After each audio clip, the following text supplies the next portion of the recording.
Good evening and welcome to this regular meeting of the Council of the Municipality of North Perth. Our meeting date is Monday, April 3rd, 2023. I'm Mayor Todd Kasenberg and I'll call this meeting to order. I ask the clerk to note our starting time for the minutes as 7 p.m. A warm welcome is extended to councillors, staff, and delegations who will participate in this meeting, regardless of whether being physically in attendance in the council chamber in Listowel or being connected through web technologies. We begin tonight's meeting with the playing of O Canada. Those in chambers, as able, are invited to stand.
We acknowledge that we are on the traditional land of the Anishinaabe peoples.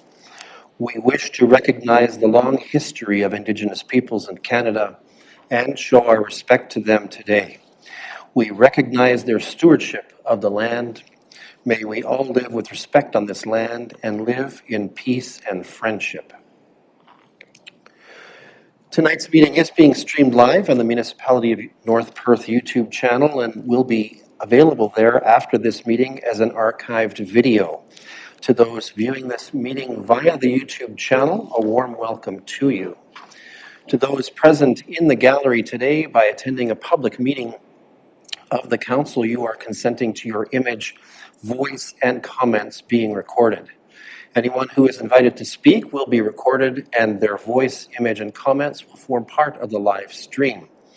The chair and/or the clerk have the discretion and authority at any time to direct the termination or interruption of live streaming.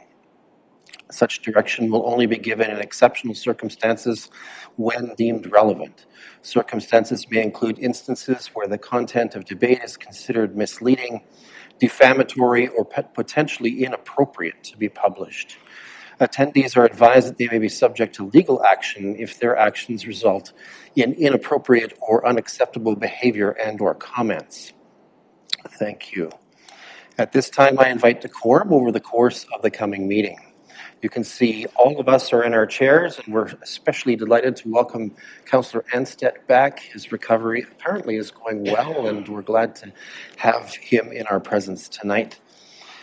Although I think the virtual thing went fairly well, with me often forgetting to call on you, for which I apologize. All right, let's move to item 2.1 on our agenda pertaining to pecuniary interest.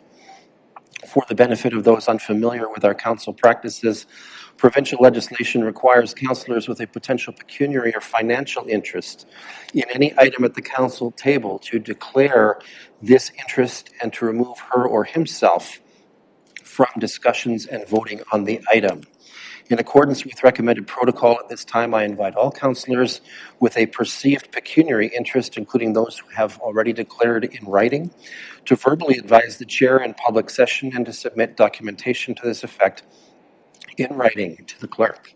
Councillors are further reminded that should a potential conflict arise during the meeting, they may so declare and act at any point in the meeting. We have had 2 advance notices with regards to this. Let's call first on Councillor Rothwell. Welcome, Councillor Rothwell. Let me get your microphone. Okay. Thank you, Mayor Todd, and good evening, Council and members of the public. I would like to declare a pecuniary interest on Section 8.2 of the agenda, as well as item 13.1, the confirmatory bylaw. 8.2 deals with the Burnett Municipal Drain, and my wife Nancy and I are assessed on that drain on our farm. Thank you. Thank you, Councillor Rothwell. And next up is Councillor Johnston. Welcome. Thank you, Mayor Kasenberg. And same numbers, 8.2, the Burnett Municipal Drain. I personally own land and also officer of a corporation that owns land. Assessed on that, and then in also item 13.1, the confirmatory. Thank you, Councillor Johnston. Any other councillors wishing to make a declaration at this hour? Seeing none, let's review our general procedures. All participants are invited to speak when called upon by yours truly, serving as chair. Those participating remotely who wish to speak may draw the attention to the clerk through our conferencing technology's text chat function. Remote participants are asked to generally maintain a mute state in the web conference until I recognize your right to the floor. If, when I do so, recognize I don't hear you because you are muted or having some technical difficulty, I will advise and send support. Let us now focus on the people's business. I invite those in the chamber to silence and put away their phones, and I invite decorum. Regarding item 2.2 of our agenda, I have a motion before me for the adoption of the agenda for tonight's meeting that reads as follows, that the agenda for tonight's meeting be approved. Can I call for a mover? Councillor Nordin, thank you, and Councillor Blazek will be our seconder. Any discussion or debate on this item? Seeing none, let's have that vote.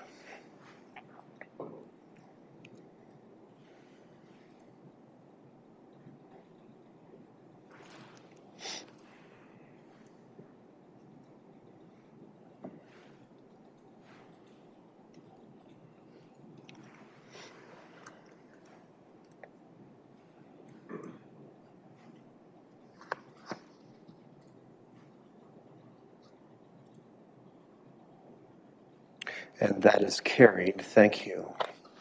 Let's move forward then to item 3 on our agenda, the so-called consent agenda. Consent items are placed on our agenda because they are believed to be non-contentious, yet they may warrant council's recognition and or action. Grouping them expedites our business. However, any councillor wishing to extract an item from the consent agenda for discussion, debate, and or individual action may do so. There are a whopping 32 items on our consent agenda tonight, including the minutes of our last regular council meeting.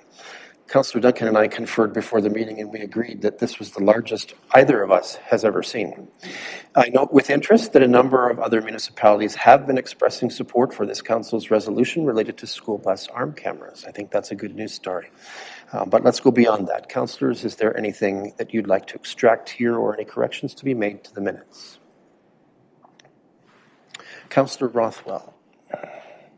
Thanks very much, Mayor Todd and Council. I'd like to have item 3.4, the Blue Water Recycling Association, as well as 3.8, the drinking water source protection. Just a quick update on that, as well as item 3.11, the Association of Ontario Road Supervisors regarding Enbridge gas. Thank you. Councillor Rothwell, I'm going to assume that for 3.4 and 3.8, you'd like to give an update, but no action may be required. Ever so brief, yes. And with regards to 3.11, you may propose an action, is my guess. So why don't we go to, let's go to 3.11 first and tackle the action, if you don't mind. Good. Thank you very much, Mayor Todd. So in our agenda package, the Association of Ontario Road Supervisors enlightened us as council regarding proposed fee, which Enbridge Gas is proposing to impose for locates, and this would include for our municipalities as well as any contractors that would be working on our behalf. The concern expressed is that this could mount into the thousands of dollars depending on the number of locates. And municipalities throughout Ontario, I think, are being advised of this as a potential budget implication, which we were unaware of. So I believe that the Association of Ontario Road Supervisors has provided information that gives us clear understanding in terms of similar municipality sizes. One municipality, Central Huron, I think, was specifically mentioned. So not knowing exactly how that number could impact us, I think it would be important for our municipality to consider its support of the there's a proposed resolution in that section 3.11 regarding possible support for the call for Enbridge Gas to not charge municipalities for locates, given the fact that the Enbridge gas lines are within municipal road allowances, which are owned by the municipality. And we've given them free access to install their services in our road allowances. Thank you. Thanks. Okay, the letter is interesting because it proposes a resolution. It's a little unusual because of that, in that it doesn't actually suggest that we endorse the letter or endorse the sentiment of the letter, but the council actually adopt a resolution. Clerk Klein, did you want to offer any comment on this in terms of path forward? Should we perhaps bring this forward to the next meeting of council? Through you, Mr. Mayor, I think that's up to the will of council. The resolution is laid out here in the letter. I think we just need to insert the municipality of North Perth in the final paragraph there if council wishes to pass it today. Otherwise, the option is to bring it forward as a notice of motion at the next meeting. Okay, thank you. Would council give general consent to dealing with this today and considering the text of the resolution that was in the letter from this association? All right, I see enough heads bobbing that that seems appropriate. So then let's read this into the record. We'll use the text that they've provided.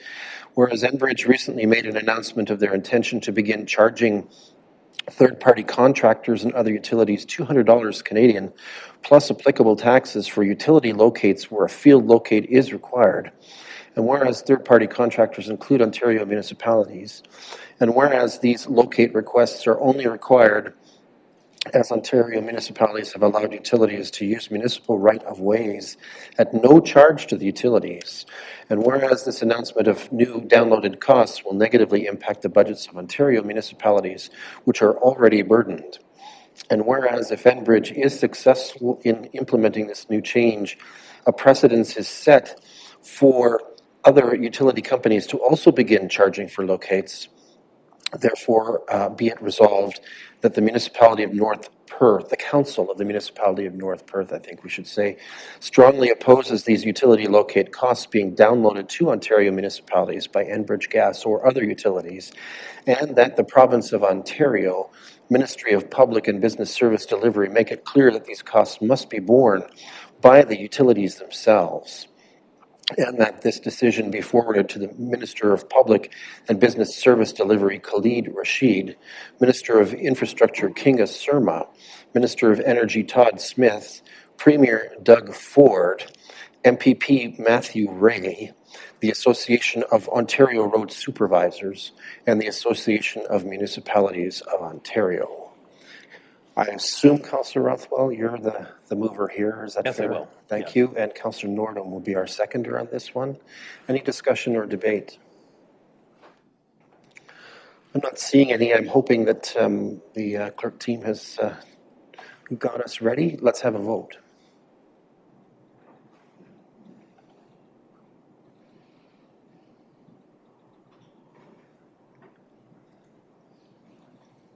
What's thinking about it?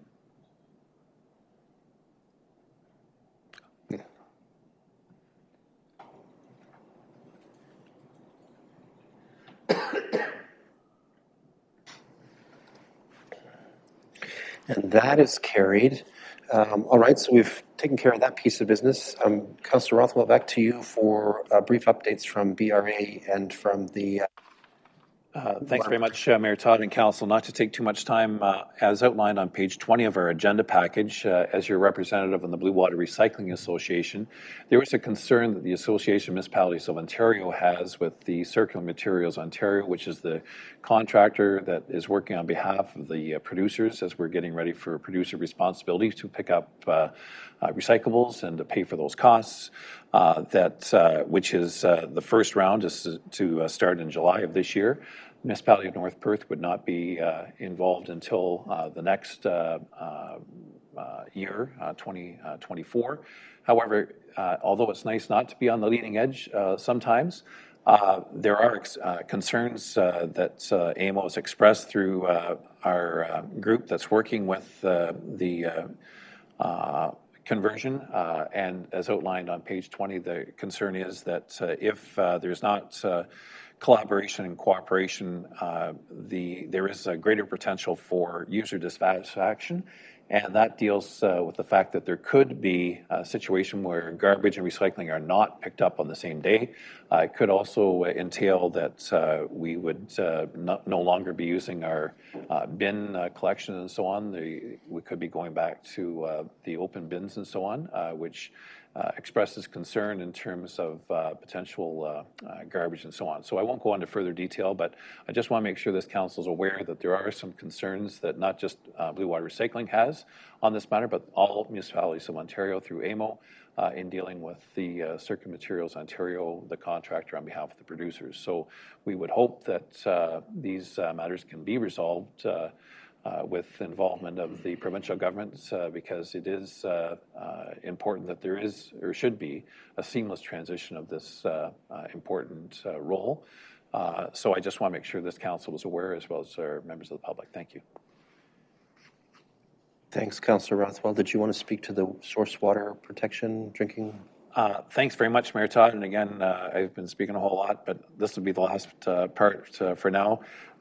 As your representative on the source protection for the soluble Bayfield Maitland Valley, it's a pleasure to announce that we have submitted the revisions to our source protection plan, which is required by the province. So that was a result of significant public input over a period of time, and we want to thank our staff on behalf of the source water protection that's working on this, the soluble Bayfield Maitland Valley, and we look forward to hearing of the approval of those proposed updates. So that's an important part. So I just wanted to highlight that. Thank you. Okay, thanks. Councillor Andreessen? Yes, if I may, I'd like to draw your attention to another piece on the consent agenda, if that's okay.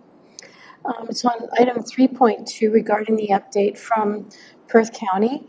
And in that Perth County update, there's a section on the strategic plan refresh by the county. And there was a public survey that went out, and we received it in our package late last week. And the survey was due on April the 2nd. I understand that this refresh will help perform the basis for the strategic plan over the next 10 years. And I'm just concerned because we, as a municipality, pay a high proportion of, we have a high proportion of tax base that supports Perth County. And I would like to see a more formal process where councils that contribute to Perth County actually have a formal ability to share our ideas and concerns and, contribute to that refresh, contribute to those ideas for this new strategic plan. I was disappointed to see just a survey monkey come across our desk with only a few days to answer, and I feel that there would be a very rich discussion that could happen by all of us as colleagues that could contribute ideas to that plan. It's probably too late now, which again, I'm very disappointed with, that we're not given enough time as a council to discuss this. If our county councillors could bring this forward and share our concerns, I'd appreciate that. I'm not sure what else could be done, but I do want to definitely, express my concern that there isn't enough consultation with the lower tiers. Okay, thank you, Councillor Andreessen. Let me check in, just sort of look over at CAO Snell. Did you want to make any comments about this one? Do you have a sense of the roadmap here for the county's process at all? All right. Councillor Duncan, Councillor Kellum, Deputy Mayor Kellum? No, nothing at this point. Hold on, let me. There's no way to go in there and provide any comment at this time. And there is, no ability for us as a council to make any comments given the short time frame that we got this report. Okay. I think the best that we can do is raise the matter at county council and inquire as to why lower tier councils weren't consulted in a formal process that perhaps added on to the process that's happening. I know that there's a formal process that's been mapped. I can't say off the top of my head I remember all the steps in the timeline, but certainly we can raise that on your behalf. I think you can see Councillor Duncan and Deputy Mayor Kellum are sort of nodding their heads and taking notes, so we will address that with the county on your behalf. Thank you. Anything else from the consent agenda at this point? Thanks, Councillor Andreessen. Okay, so I'm not seeing any others. Let's deal with the usual resolution here then.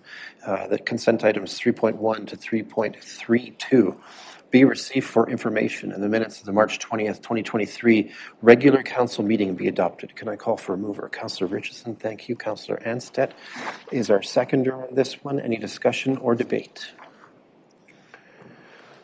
Seeing none, let's have that vote.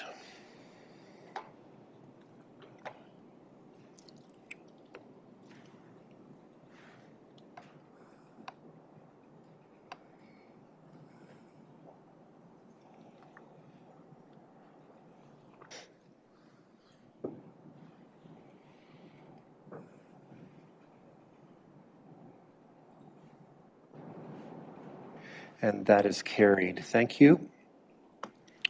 At this time, it's proposed that we move to agenda item number 4, which allows us first to hear delegations and then hold public meetings. Tonight, we have 2 delegations who've requested time with council. I remind delegations that a total time of 10 minutes per delegation is permitted, and that includes both presentation time and providing an opportunity for councillors to ask questions. The delegate is to present on the topic declared on the submitted request for delegation form, and deviation from the topic are not acceptable to the chair or this council. For item 4.1, we have received a delegation request from Mr. Daryl Weber of Listowel, who wishes to comment on this council's flag policy. Mr. Weber, your 10 minutes are now available to you. The floor is yours if you'd approach the podium.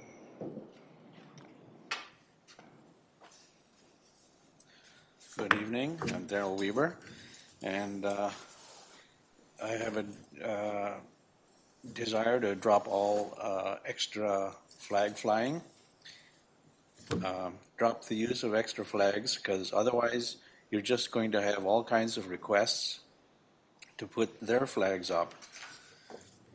Pro-life, Nazi, Black Lives Matter, Muslim, pro-abortion, churches, Christian, veterans, communist, gay pride, Ku Klux Klan, Muslim, Roman Catholic.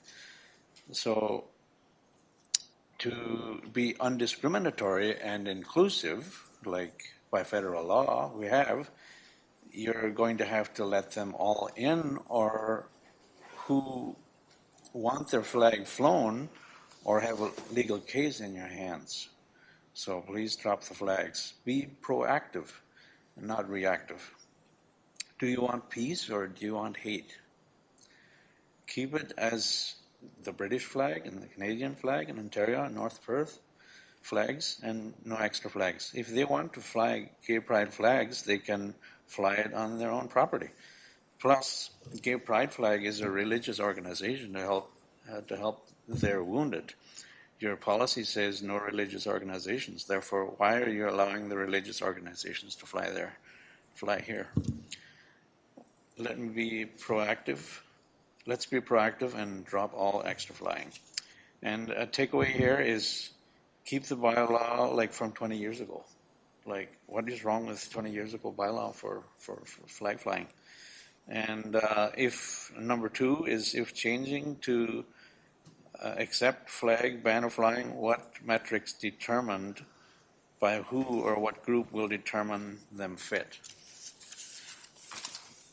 And then number 3, ensure you know what's all involved within the group you're supporting and adding potentially without notice to you, the municipality. And 4, discrimination issue. So please drop the extra flags, banners flying in our public square. Thank you. Daryl Weaver. All right, thank you, Mr. Weber. Let me change the camera setting here. There is an opportunity, of course, for councillors to ask questions if they wish to at this time. Councillors, do you have any questions about Mr. Weber's presentation? His concern for council?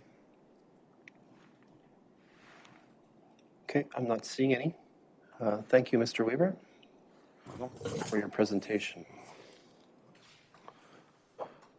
Okay, council, is there any will or wish to do something about the request that Mr. Weber has made at this time? Okay, I'm not seeing any, so let's move on to the next delegation. Let's have forward Mr. Scott Patterson of Patterson Planning Consultants. He's requested an opportunity to address the consent to sever application found later in tonight's agenda. His delegation is to address item 5.8.1 on our agenda. Mr. Patterson, the same 10 minutes for you, and the floor is yours. Good evening, Council. It's a pleasure to be here tonight. As noted, the item discussing comes later on your agenda. Just wanted to let you know that there was considerable discussion in emails this afternoon regarding the draft conditions for that consent application. I expect that the planner report coming before you will reflect the conversations that happened earlier today. And if that is the case, I'll be here in full support of the consent application and request your approval as well. That's it. It feels almost a little premature to ask if there are questions, but colleagues, are there any questions for Mr. Patterson at this point in time? I think generally we've been fairly agreeable if things come up during the actual agenda item to consult you. So we will, we're glad for your presence, and we'll hold you if you need to speak to us later. Thank you. Yeah, thanks. All right. Okay, next we have 2 public meetings that have been proposed for this evening. Let me turn to those. We have a resolution that will allow us to do so as follows. The Council of the Municipality of North Perth adjourns at 7:28 p.m. for the purposes of a public meeting under the Planning Act concerning the following. Application for zoning bylaw amendment 3-2023 by Delmich Holdings, Inc., and application for zoning bylaw amendment 20-2022 by Paul and Ashley Vandenhoven. Can I call for a mover on this one? Councillor Hanstedt, thank you. And our seconder will be Councillor Richardson. Any discussion or debate on this item? Seeing none, let's have that vote.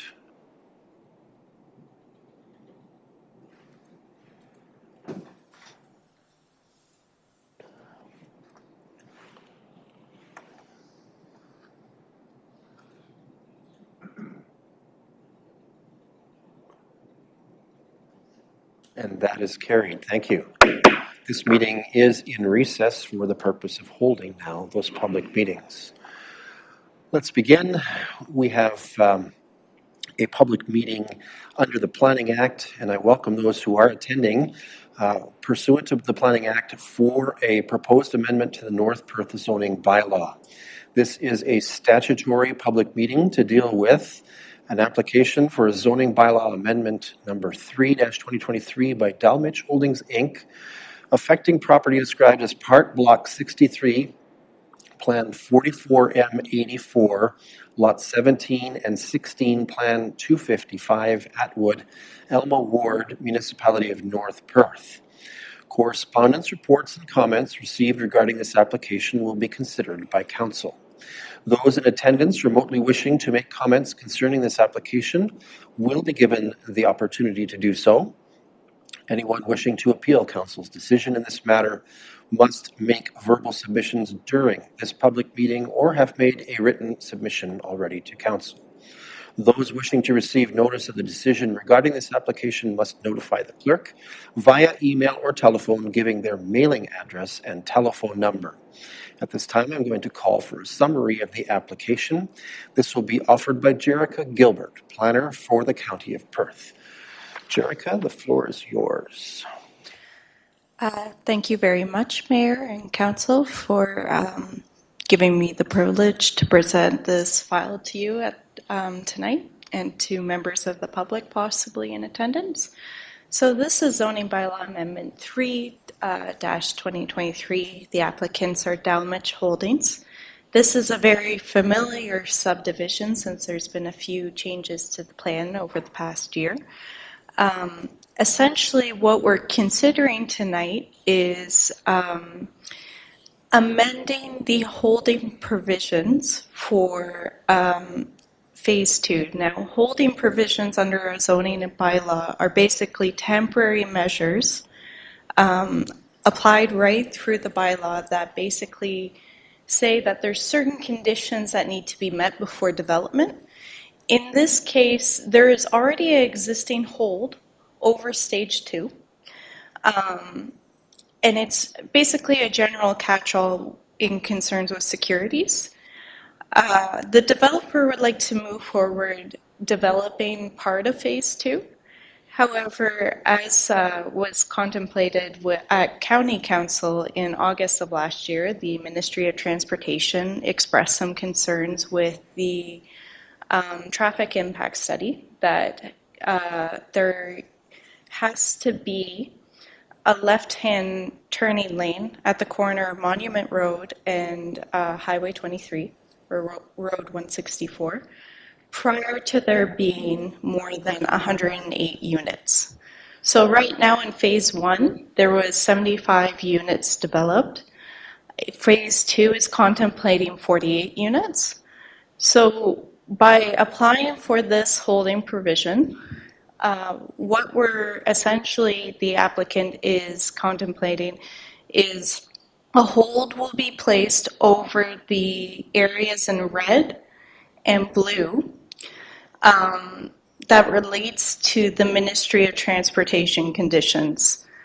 And then we're also at the same time rezoning the yellow blocks, so those are blocks 38 and 39, so that there can only be a certain number of townhouse units developed because those blocks support a certain level of density that could go over that. By doing so, once this hold is placed on the property, the existing hold can be taken off and then those 33 lots developed. Notice of application was given on March 14th. The Planning Department and Clerk's Department has received a few comments in relation to Block 40. So on the map in front of you, Block 40 is in that top left corner. It's a multi-unit residential block. They're contemplating a 15-unit apartment building there.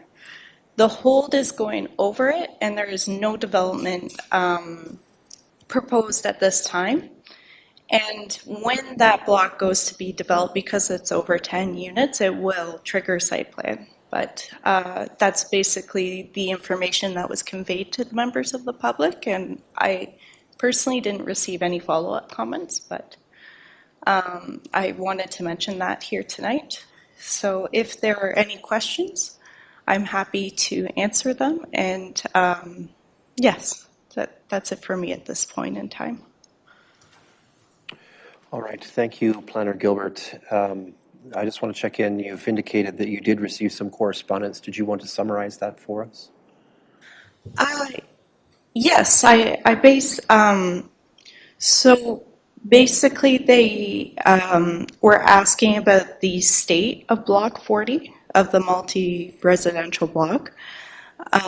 There was a few comments on North Perth maintaining the integrity of the trail system. There is no changes proposed at this point in time to any of the trail system. And as you can see, Block 41, so immediately south of that blue block, That's going to be the access between Main Street and the Delminch subdivision, so it is secure and not posed for any changes, at least not by this zoning bylaw amendment. Okay. Thank you. Clerk Klein, did you receive any additional correspondence that should have our attention drawn to it? Yes, through you, Mr. Mayor, I did receive some formal comments this afternoon. They were circulated to members of council in advance of the meeting. But for the sake of transparency, I can read them into the public record. They're fairly brief.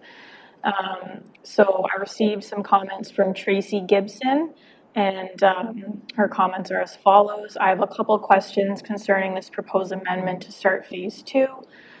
The mayor himself promised his word that the trail would not be affected. So how are you, Mayor Kasenberg, and the landowner planning to preserve the integrity of our trail? Where the fence is along the trail on that side, I'm assuming is the edge of the landowner's property. So any ground between that fence and the trail will not be disturbed either. If the fence is removed, will you be replacing it or allowing residents to replace it themselves? If so, what type of fencing are you or residents replacing it with? Thank you, Tracy Gibson. And those are the only comments I received. Okay, thank you. And I think Planner Gilbert has indicated that the actions that are proposed as part of this public meeting do not impinge on the trail in any way or change any of the plans that were available for the trail. If that's the trail they're speaking of, yes. The trail to, I believe, the east of the property, right? The municipal trail. I'm sure that that's the intent. Several members of the audience on staff are nodding their heads. So Yes, there is no changes to any trail system. right, thank you. Just had to check. Yep. Just had to check. All right, this is the opportunity for people to make comments, and folks are invited to do so now. If there are any who are in favor, other than the applicant, who wish to speak to this application, they may have the floor. Clerk Klein, are we aware of any who have pre-registered or registered through online web conferencing? Through Mr. Mayor, I'm not aware of anyone who's Okay. pre-registered. Thank you. Anyone in the audience wishing to comment on this in favor? All right, thank you. Next, we call for those who are opposed to the proposed zoning bylaw amendment. Are there any who have registered, Clerk Klein, for this purpose? No. Any in the audience in the council chamber who wish to voice an opposed opinion?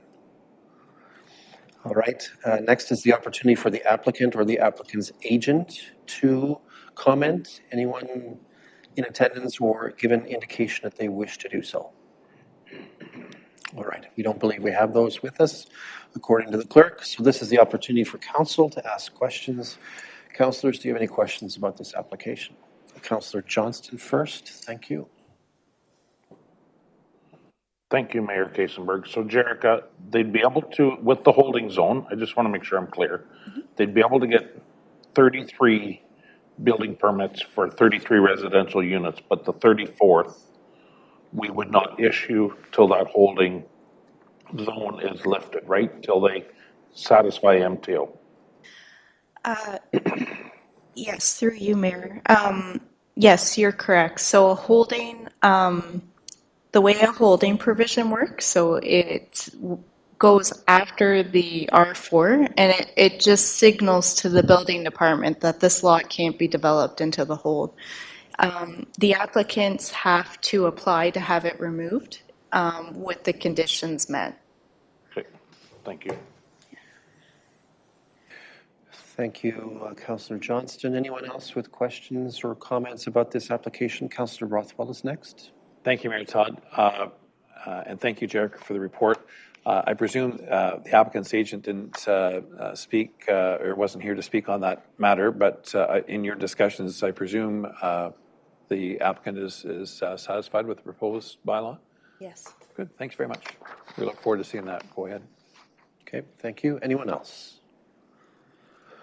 All right, then let me read the statutory declaration. Notice of the decision of council will be given in accordance with the provisions of the Planning Act. Council's decision is subject to appeal to the Ontario Land Tribunal in accordance with provisions of the Planning Act. And with that, I can adjourn this public meeting. Thank you, Planner Gilbert. All right, we convene a second public meeting under the Planning Act and welcome those who are attending this public meeting pursuant to the Planning Act for a proposed amendment to the North Perth zoning bylaw.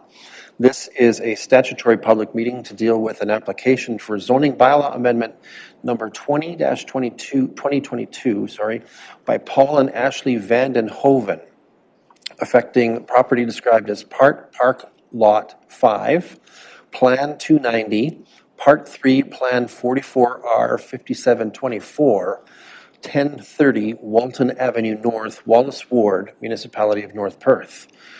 Correspondence, reports, and comments received regarding this application will be considered by Council. Those in attendance remotely wishing to make comments concerning this application will be given the opportunity to do so. Anyone wishing to appeal Council's decision in this matter must make verbal submissions during this public meeting or have made a written submission to Council. Those wishing to receive notice of the decision regarding this application must notify the clerk via email or telephone, giving their mailing address and telephone number. At this time, I will call for a summary of the application. This will be offered by Susanna Reid, Senior Planner for the County of Perth. Welcome, Ms. Reid. The floor is yours.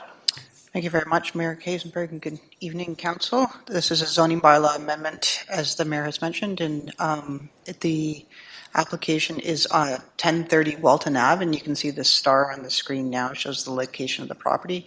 Council will be familiar with this application as there were two consents that have been conditionally approved, B56 and B57 of 2022.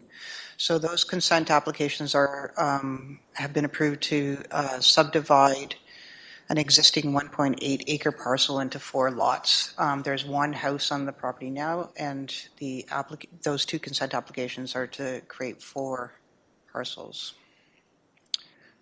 Oops, sorry.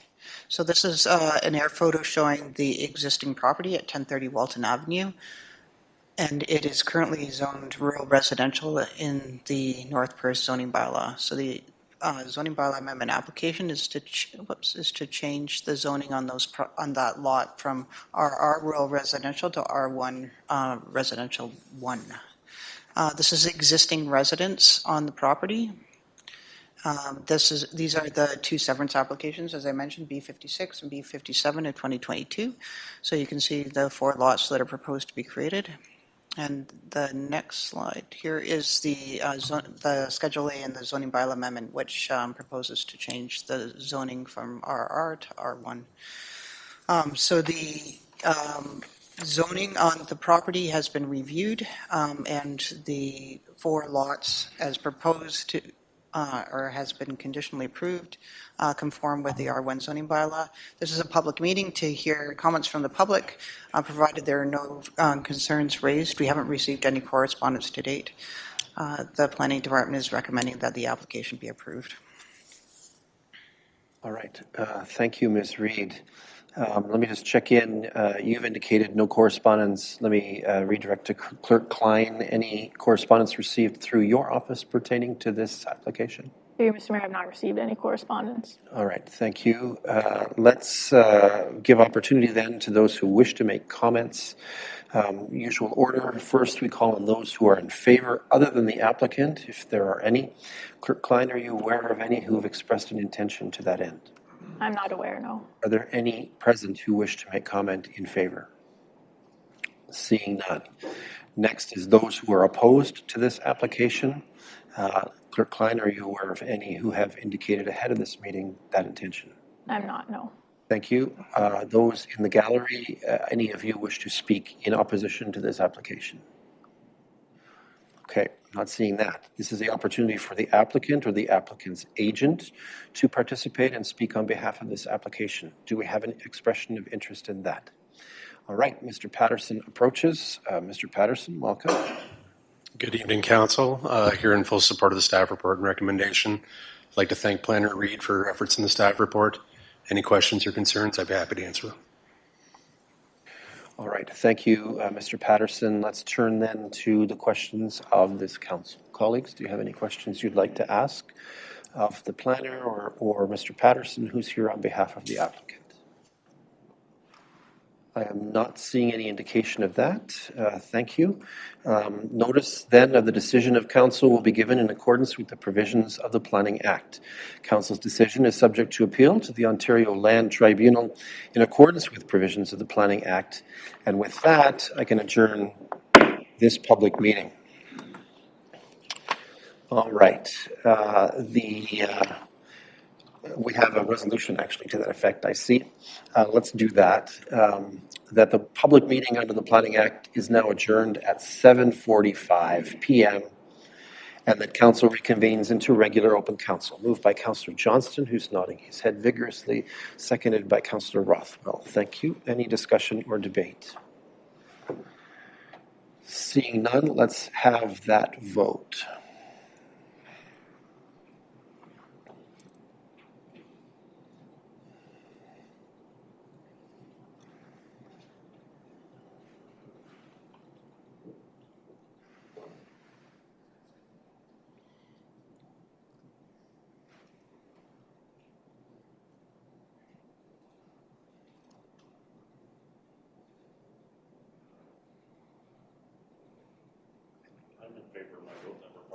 All right, so with Councillor Johnston's vote, that's 10 votes for, that's carried. Thank you, and that means that we are back in regular session of council. The clerk has provided us with some documents of things we can now do with those two properties that have been talked about in our public meeting, so let's have a look at those. First, for item 4.3, I have two resolutions, it would appear. The first is as follows, that the Council of the Municipality of North Perth approves the zoning bylaw amendment number 3-2023 submitted by Dalmich Holdings, Inc., affecting lands described as Part Block 63, Plan 44M84, lots 17 and 16, Plan 255, Atwood, Elma Ward, Municipality of North Perth. Moved by Councillor Rothwell, thank you. Seconded by Deputy Mayor Callum. Any discussion or debate on that resolution? Seeing none, let's have that vote.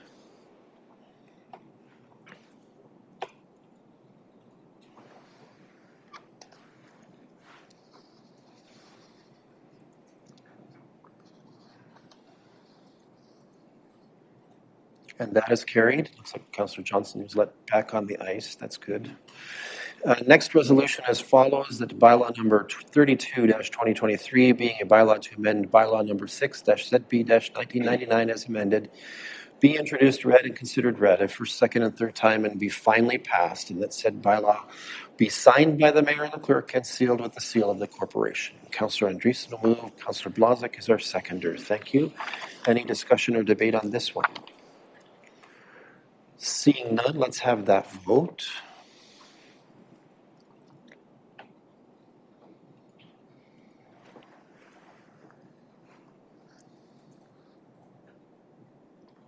And that is carried. Thank you. We can turn our attention now to item 4.4. Here we have some resolutions as well. First, that North Perth Council receives a report entitled Zoning Bylaw Amendment 20-2022, Vandenhoven, affecting lands described as Part Park Lot 5, Plan 290, Part 3, Plan 44R 5724, 1030 Walton Ave North, Wallace Ward, Municipality of North Perth, and that North Perth Council approves zoning bylaw amendment 20-2022 affecting lands described as Part Park Lot 5, Plan 290, Part 3, Plan 44R 5724, 1030 Walton Avenue North, Wallace Ward, Municipality of North Perth. Can I call for a mover? Councillor Blazek will move, and Councillor Andreessen will second. And Councillor Blazek got a chuckle of the fact that I had to read all those funny numbers. Indeed. Any discussion or debate? Seeing none, let's have that vote.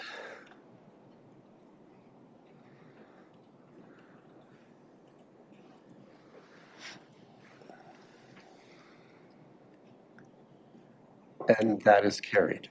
Thank you. And there are times when I feel like I'm reading the phone book. There really are. Okay. Oh, read it again. Oh, just trying to be nice. Good. A little banter at the table here. All right. So let's move forward then to item 5, reports from departments and key staff.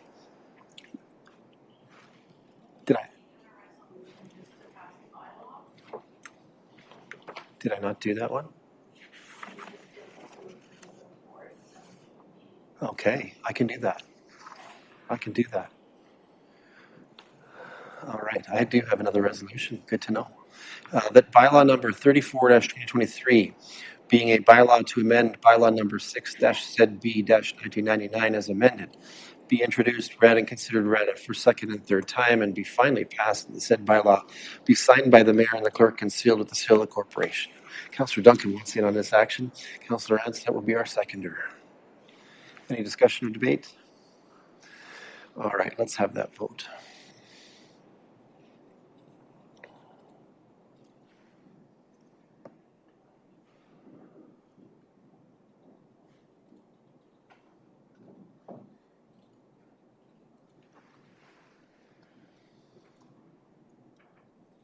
And that is carried.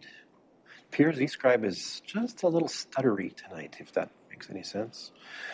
Okay, now we can move to agenda item 5. Thankful for a clerk who keeps me on my toes.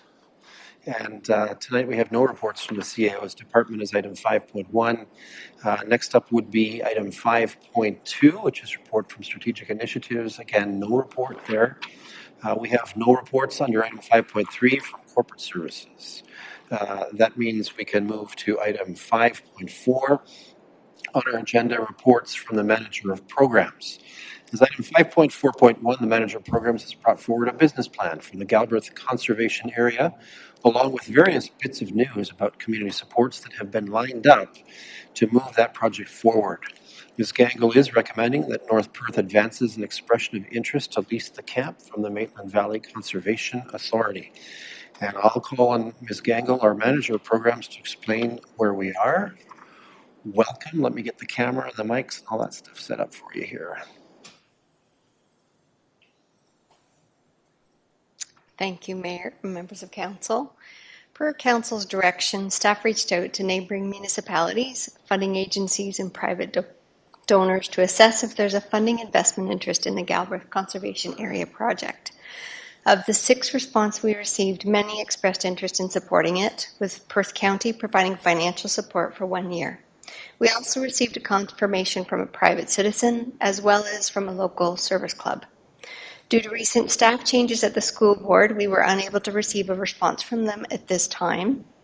However, we did hear from a forest school, which outlined their outdoor education program and how they could provide rent to help cover the costs of upkeep and maintenance of the property they utilize.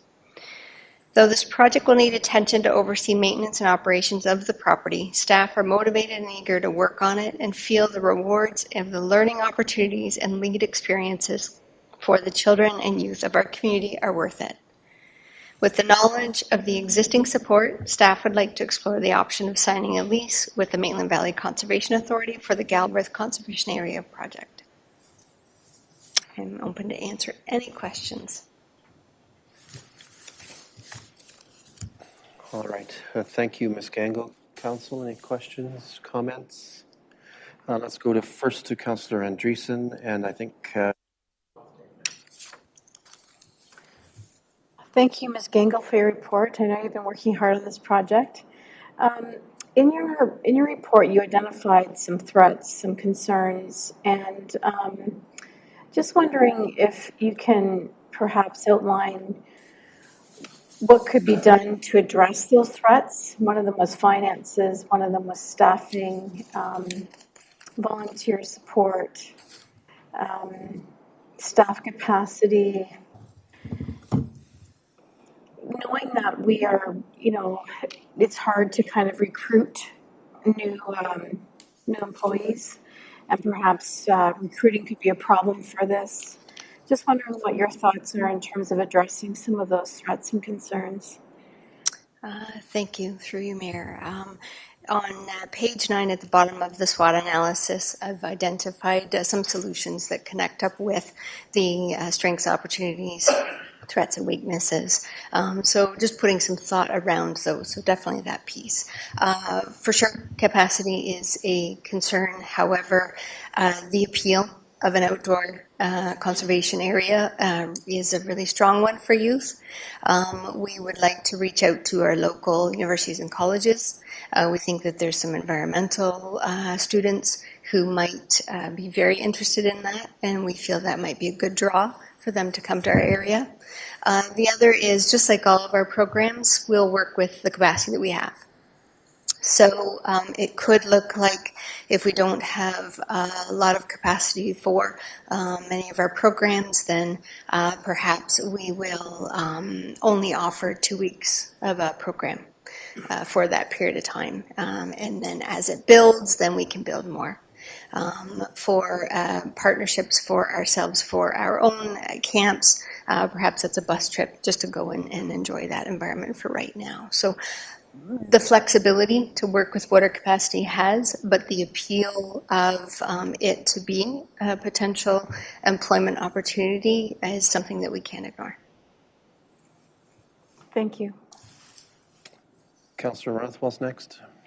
Thanks, Mayor Todd, and thanks, Amy, for the report on this exciting project.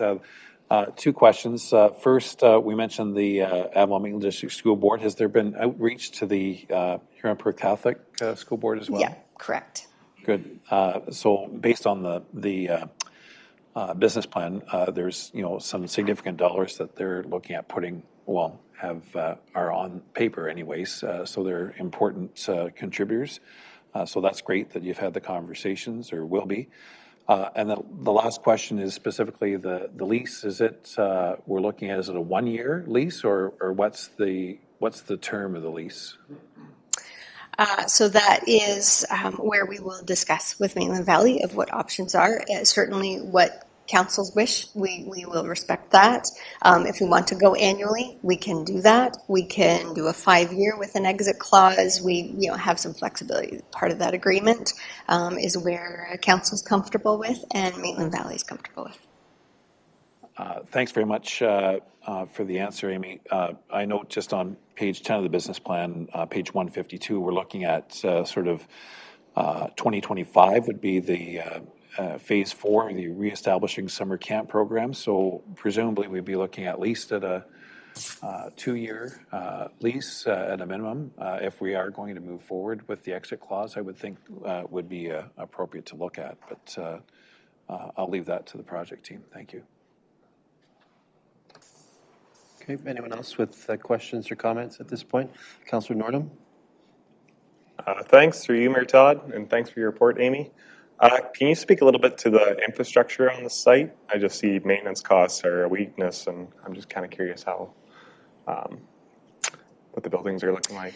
Yeah, so we've, it was during the pandemic that we actually did our last on-site, visit, and we looked at the infrastructure. Some of those buildings are quite sound, and they're good, and they're worth investing in. And then there's others that aren't, and so taking a look at, do we just take that away? Do we just remove any infrastructure? We don't have to have everything that's there. So it's really taking a look and thinking about that. We've met the facilities department as well as programs have been working together. And so that's something that we'll do is we'll take a look at that and see what areas that we need for programming or for the avenue, and others we don't, then we don't need to invest in that, and we can work towards removing those. Also, a secondary question. Have schools gone there in the past when it was run by Galbraith or by the Optimists? Not to my knowledge.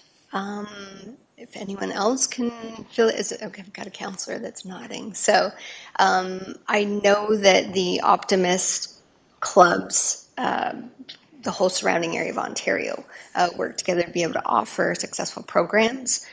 So I wouldn't be surprised if schools participated in that. That would is just not knowledge that I know. Okay, thank you.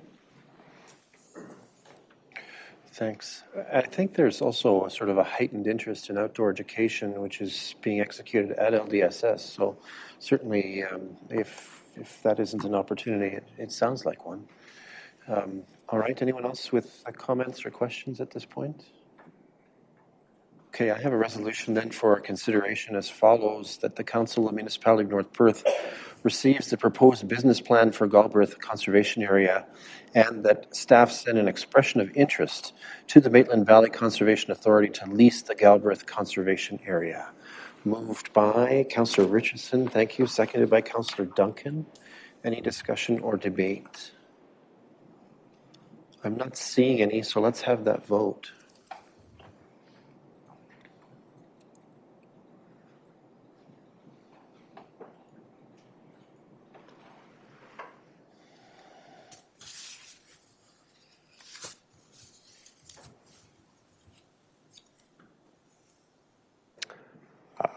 Mine's not coming up, but I'm against. Okay, so Councillor Nordum votes against, and that with that we have 9-1 carried. Thank you. All right. Next up, then, thank you, Ms. Gango. As always, we know you're ramping up for a busy programming season, so we look forward to lots of interesting reports. All right, let's turn our attention next then to the manager of facilities. For this department, we don't have a report this evening. Also, under item 5.6, from our manager of environmental services, there's no report forthcoming, but we know that they're doing lots of good work on behalf of the municipality. That brings us to item 5.7, reports from our manager of operations in the operations department. Item 5.7.1 invites council to amend bylaw number 78-2015, a bylaw that established a municipal addressing system. This bylaw is showing its age and warrants several updates, which will be outlined by North Perth's GIS technician, Jenny Roth. Ms. Roth, I think this is your first time before North Perth Council, and we welcome you. The floor is yours.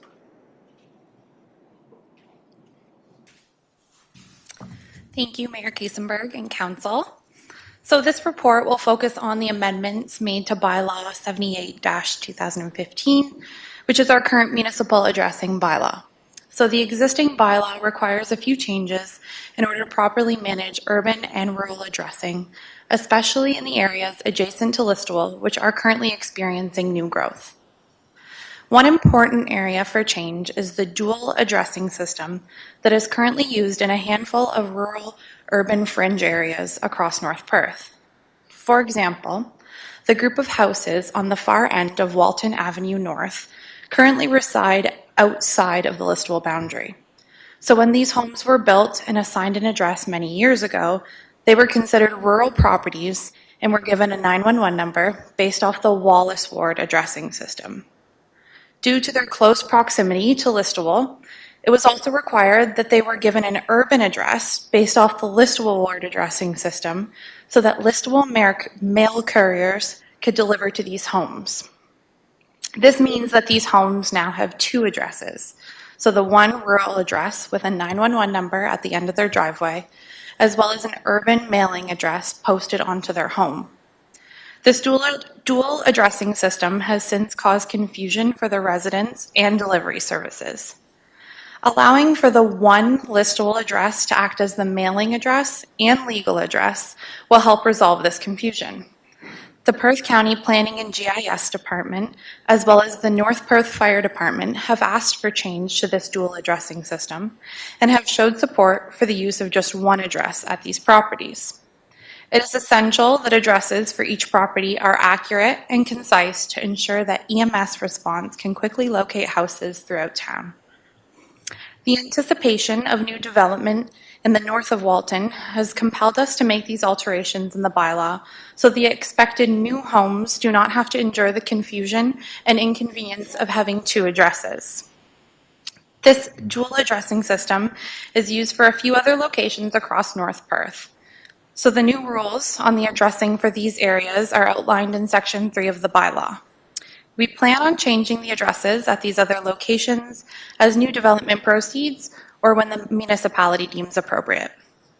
We have worked closely with the Perth County GIS Department to ensure that all changes to the bylaw are reasonable and will help maintain the accuracy of addressing across North Perth. So aside from cleaning up the urban and rural addressing issues, We've also done some regular housekeeping to the bylaw, such as updating our current road name inventory, stating the need for unit letters and numbers to be clearly marked on all multi-residential buildings, correcting spelling, grammar, and clerical errors, adding clarification for the addressing rules for shopping plazas, and adding new definitions that will help clarify multi-residential development. So as these changes in the bylaw are broad, we recommend that the original bylaw be repealed and the new bylaw 25-2023 be created. Thank you, everybody. Thank you, Ms. Roth. Let's turn to council for questions or first comments on this matter. Councillor Andreessen. Yes, thank you through you and welcome. I just ask a question of clarification. So as an example, in terms of Walton Avenue, it's currently known as Wallace Ward.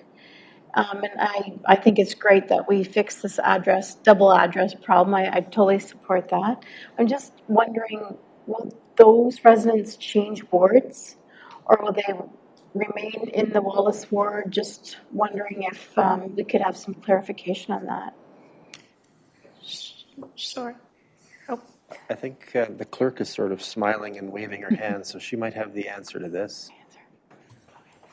Through you, Mr. Mayor, just for clarification, the wards won't change at this time. That's something we can look at as we progress through our ward boundary review over the coming year. Okay, thank you. That's helpful. Thank you. Anyone else with questions or first comments? Councillor Rothwell. Thanks, Mayor Todd, and thanks very much for your report.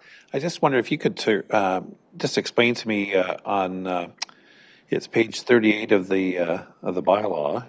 It's Appendix 12 sub I, so it's property on the south side of Perth Line 86, part lots 27 and 8, concession 1 in the Elma Ward. So that's a farm property. So are we changing the addressing on that property specifically, or why is that whole farm itemized? So this farm is a potential development. So in the future, we want to ensure that as we move out this way, up Perth Line 86, that if that is a development of houses, that we could choose to address them with the listable ward addressing system, rather than there would be the Elmo ward addressing system. Further, I'm concerned about that, and the reason is that this council hasn't seen any updates in terms of possible expansions, and frankly, if we adopt a bylaw which shows that we are looking at an expansion, that we've already made a decision, in my view. I don't think it's necessarily the appropriate way to move forward with that one, but I'll register my concern on that. The second question I have through you, Mayor, on this is item J, so Appendix 12J, and then when we look at, I believe it's 12D, I'm just wondering if what the difference is between those two. I believe that they're covered off on item 12D, which is on page 33, versus, and again, this is on the Wallace Ward in the Walton Avenue North property, and I'm looking at D versus J, and perhaps there is a additional land area that's covered there. I'm not sure of that, so I'm just looking for clarification. Thank you. Sure. So Section D shows all of Walton Avenue North, and those include the current properties there at the moment. So they have that dual addressing. And then Section J, it does re-show that section, so that's also land of a development. So that will also be proposed to be listable ward addressing system as well. If I may, just on, if that's the, if there's that valid reason to do so, I thought that they were all covered off on item D, but if there's a need for that J, that's fine. I just don't see it, but we'll leave that to our staff, and thank you. I think there's a question there for staff. Is there a redundancy there that doesn't need to be there and that we could make the bylaw more efficient by making a consolidation to a single schedule? Mr. Couch, want to approach the podium? Thank you. Through you, your mayor. I don't have those in front of me here, but if there is an inconsistency or a redundancy in it, we can remove part of the schedule. Will that impact your passing the motion at this point, or are those amendments possible after the fact? I don't think that this necessarily needs to impact our consideration of this matter. I think, there's a certain allowance for staff to refine and polish within reasonable limits. But Clerk Klein, is there any reason? Through Mr. Mayor, my only caution would be that we want to make sure we know exactly what we're passing tonight. So, if it's a administrative removal of a schedule, we could pass the bylaw and do that after the fact. But if there's more clarifications that need to be done, then we could bring the bylaw back at the next council meeting. Okay. I just could add that even though there is some overlap of the properties, it won't impact the intention of the bylaw or the ability of it to accurately address the properties within those yellow areas. The overlap should have no impact, as I say. It's basically for EMS response and for clarity for that. And any properties that might be represented on two different schedules will simply get the same naming, and it'll serve the purpose of the bylaw well, I think. Okay. So if it's left in, it's not a harm. It's just there could be more efficiency in future days, is what I'm hearing. Councillor Duncan, I think you want in here. Thank you, through you, Mayor Christopher. 2.3 says in the case of emergency owners may request a municipal address for vacant agricultural lands. Are not all lots of record issued a 911 number in the agricultural areas? I could be corrected, but I believe if there's no dwelling units or structures at all on those properties, they are not issued. But it is up to the individual, if they want to pay for the numbering, that they could acquire a number from the county through the system.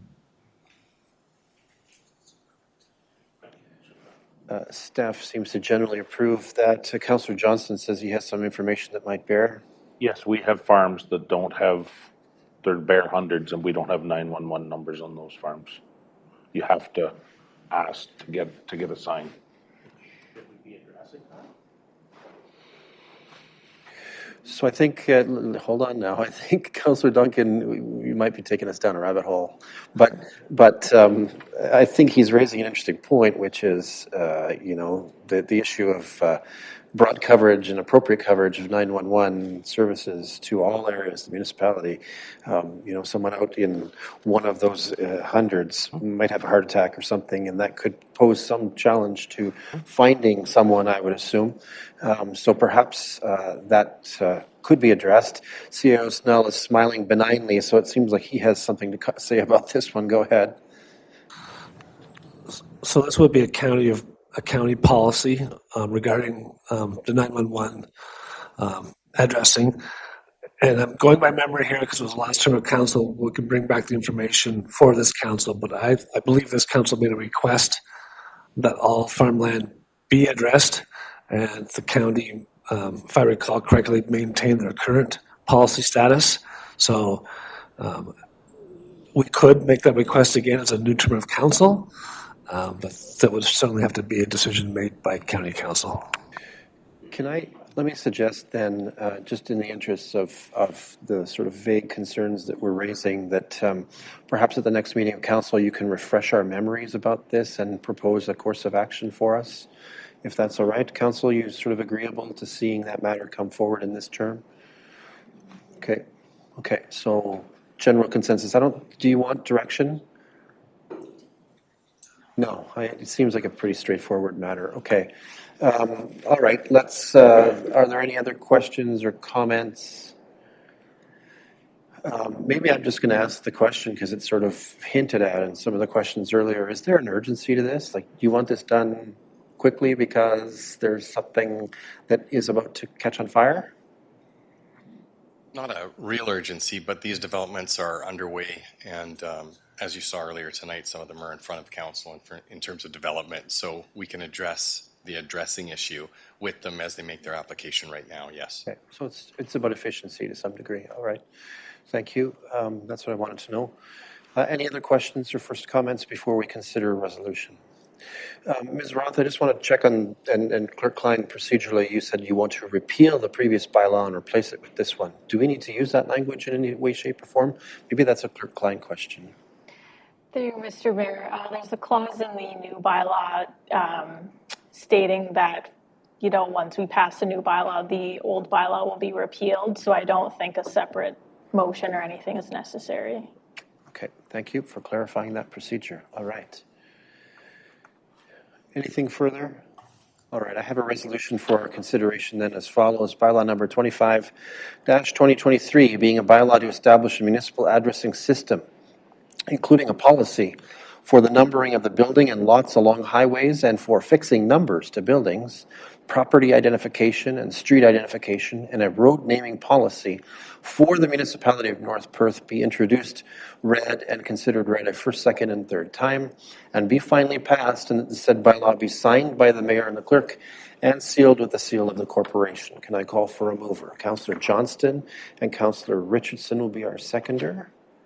Discussion or debate? Councillor Rothwell.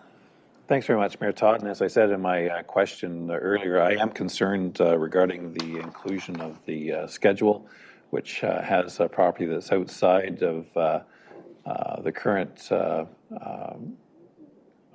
delineation of any urban development. And I think it's presumptuous to include that. And if at some later point through the new county official plan, we do have a schedule which does show this land for development, I would certainly be in support of that. But until such time, I don't believe that it's appropriate to include that schedule. Thank you.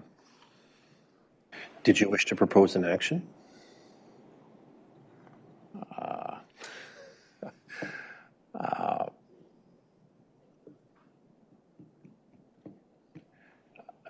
We'll get into a procedural matter, I suspect, as we did before, but I'm prepared to suggest that the Schedule 12I, I'll just confirm that 12I, be deleted from the proposed bylaw until such time as development, or until such time as the county official plan, once approved, incorporates such lands. Okay, I assume that's a motion. That's what I heard. For an amendment to our motion. Can I call for a seconder? Anyone interested in seconding that? Okay, not seeing the seconder at this point. Okay, someone's going to second it for the sake of it getting on the floor. All right, Councillor Nordham, you'll second that? I saw your hand wave. All right, thank you. Okay, so we have an amendment that's moved and seconded that proposes to strike this specific schedule with lettered I. Is that correct? Schedule 12I. Thank you. All right. Any discussion or debate on the amendment motion, which would amend the main motion? Councillor Andreessen. If you don't mind, can we clarify why this is being removed? Just clarify it again. Is there a double address on this one? I just need clarification. Okay, does staff, let's turn to staff first. Does staff have any information about there being a double address or some reason why we've included Schedule 12I in this bylaw presentation? CAO Snell?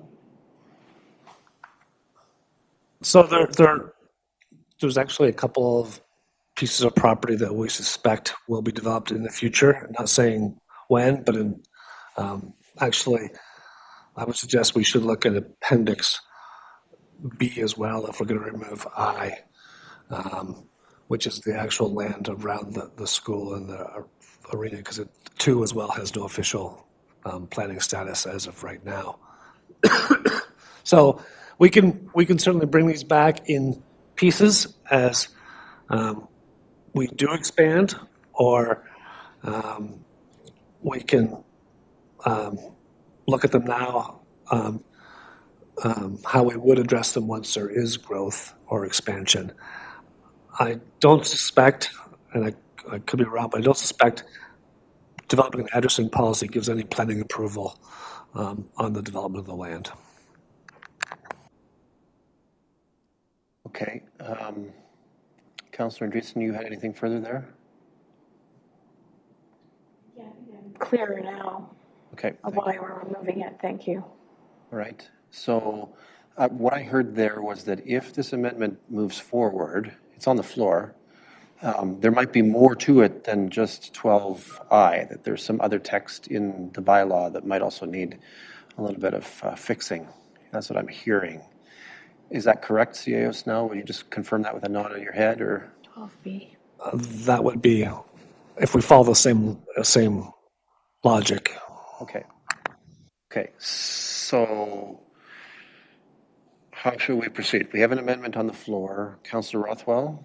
I can just speak to the issue, the question Councillor Andreessen asked. There is, on this Schedule I, there is a farm dwelling as well as outbuildings, and there is a municipal address on Perth Line 86 already. As I say, the concern I have is that although staff may be aware of some of the possible expansion areas, this council, as I understand, has not had any conversations specifically on that issue, certainly in an open council scenario. So there may be additional lands which we could be looking at depending on what we see. And this matter, although the bylaw, addressing bylaw hasn't been changed for some time, it can certainly be changed in future, and if I understand the timing from our county councillors and the deputy mayor specifically, is that we'd be looking at a county official plan being amended later this year, barring any appeals and so on. So it'd be in place late this year, or early next, depending on provincial approvals. So I don't think that there's a great delay by, in my view, waiting for the adoption of those lands that are not subject to or allowed for any urban type development currently. And when, as I say, I believe it's prudent at such time when development is specifically allowed for, that's when you would be amending your bylaw. Thank you. Okay, so I think I have much greater clarity about your intent now, which is interesting to me now. So there are other lands, obviously, in this package that it's sort of like jumping the gun, for lack of a better expression.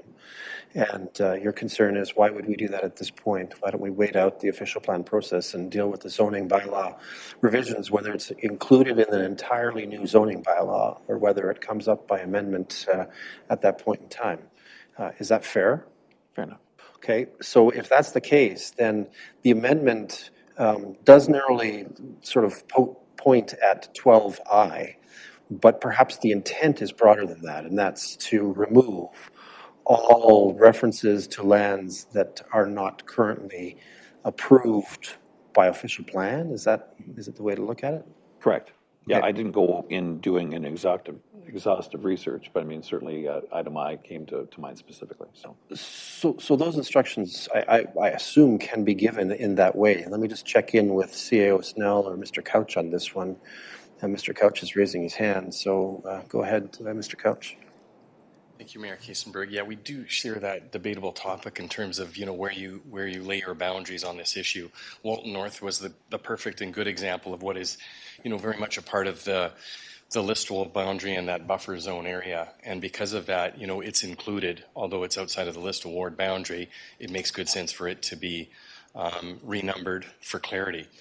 Even along the 86 corridor, which is involved in the image that's in front of your on the screen right now, we have those double numbering along the Highway 86, and even if there was a severance along that block, this would happen and it would apply, and our numbering would make good sense. We have existing residences along 86, which is in this corridor, that have asked the same question, and we've addressed it with them. However, we took the whole blocks in these areas because obviously it impacts the highway corridors, but it impacts the land around it.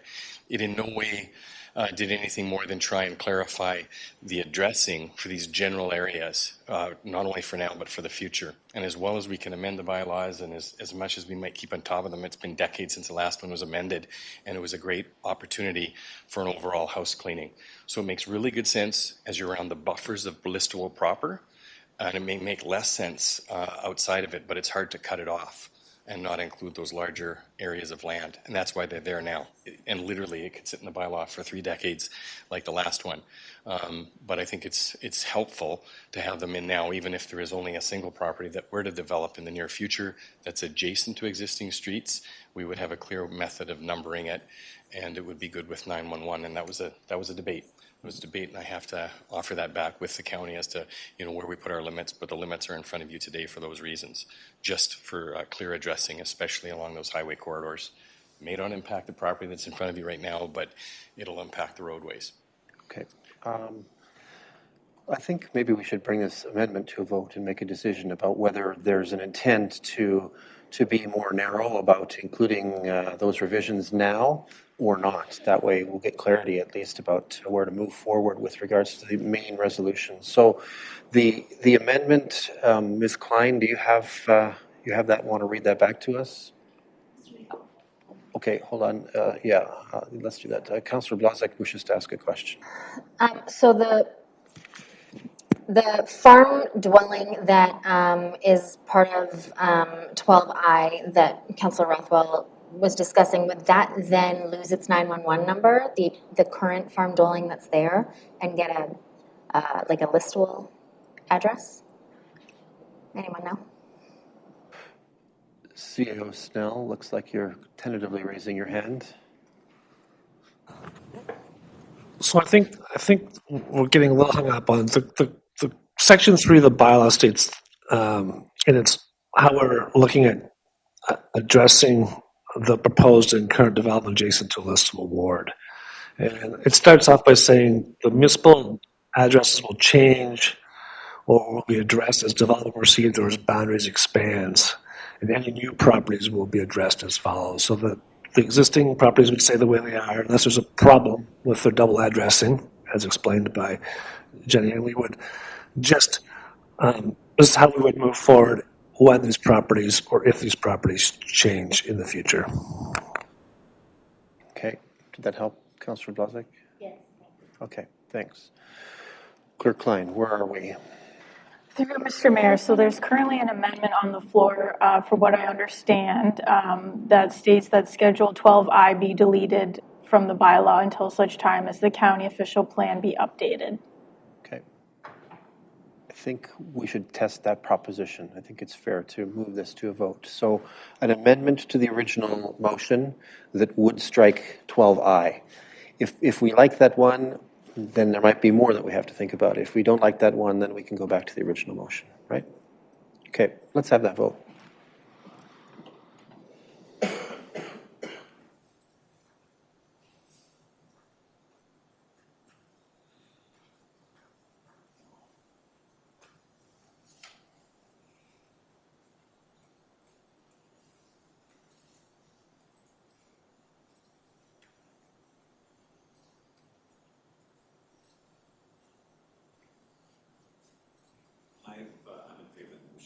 Okay, so it's defeated 8-2.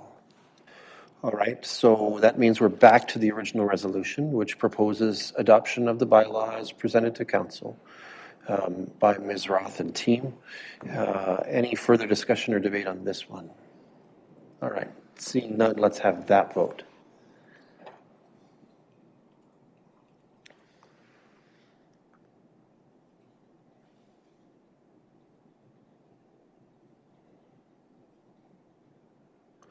So that's carried 9-1. Thank you. That moves that along. All right.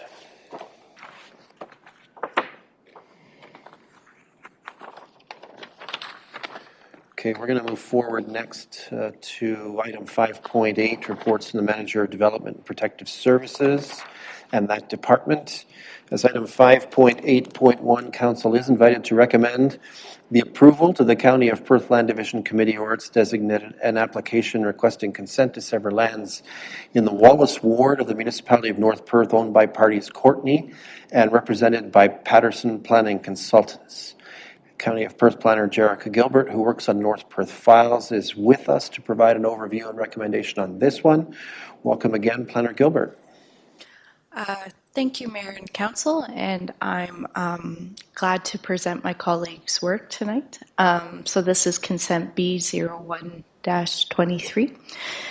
The subject property is located in the urban fringe of the Listowel settlement area and is owned by Sandra and Samuel Courtney.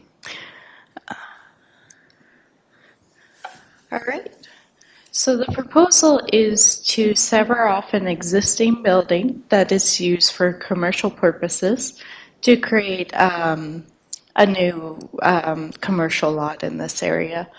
So as I mentioned, it's designated urban fringe in the official plan, and it's zone C3-7, which is a site-specific provision in this area that allows a reduction in lot frontage.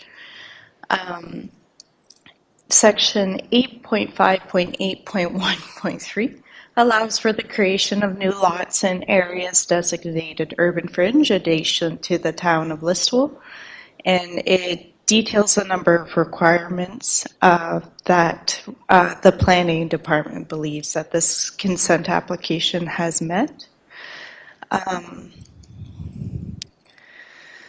So because this is relatively small-scale development, there was no retail market analysis asked for. Generally, the planning department only asks for these studies if it's over a certain square footage being contemplated. And there is an existing site plan on the property that dates back to 2002. So this property was developed not on municipal servicing. We're anticipating with the Northeast Municipal Master Plan that the servicing will be available at some point in time. There will be an amendment required to this existing site plan, and the proposed several portions will be subject to site plan control because these are commercial lots. A professional office and showroom has been identified as the uses that are occurring right now, and they meet the requirements of the zoning bylaw.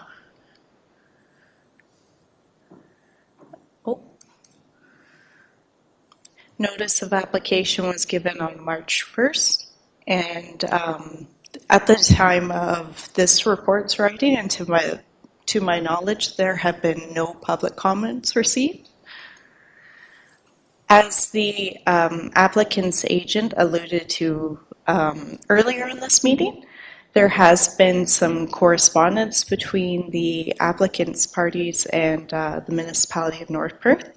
So currently, condition 4 reads in your staff report package as follows: that confirmation be received from the building department that the existing septic system serving the building on the proposed severed lot has been decommissioned. The revised condition that will be proposed to Perth County is that the municipality of North Perth enter into an agreement with the owner for the decommissioning of the existing septic system servicing the buildings on the proposed retained lot. The reasoning for this change is that although the servicing is supposedly coming to this property later this year, the property owner might want to work through the conditions of their consent sooner and sell the property. The condition as it reads currently, they would have to decommission the septic system and possibly not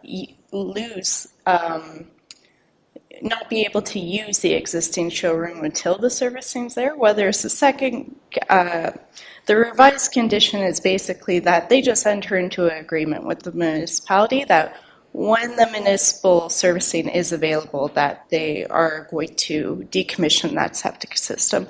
And there will be municipal bylaws in relations to connection that will be coming along as well. So the planning department is satisfied with that change. And we have received some comments from both the Maitland Valley Conservation Authority and the Source Water Protection Risk Management Official. Maitland Valley has no objections to the application. The risk management official does note it's in with a wellhead protection area, so there are certain policies that the applicant should be aware of. They do not have any concerns with the severance in principle, though. And I believe that concludes my presentation. I'm happy to answer any questions, and we still have the applicant, the applicant's agent in the room if there's anything I can't answer. And I'm more than happy to take comments back to John if there's something completely beyond us tonight. Okay, thank you. Thank you very much, Planner Gilbert. Questions or comments from council about this matter? Okay, I'm not seeing any, so I have a resolution then for our consideration.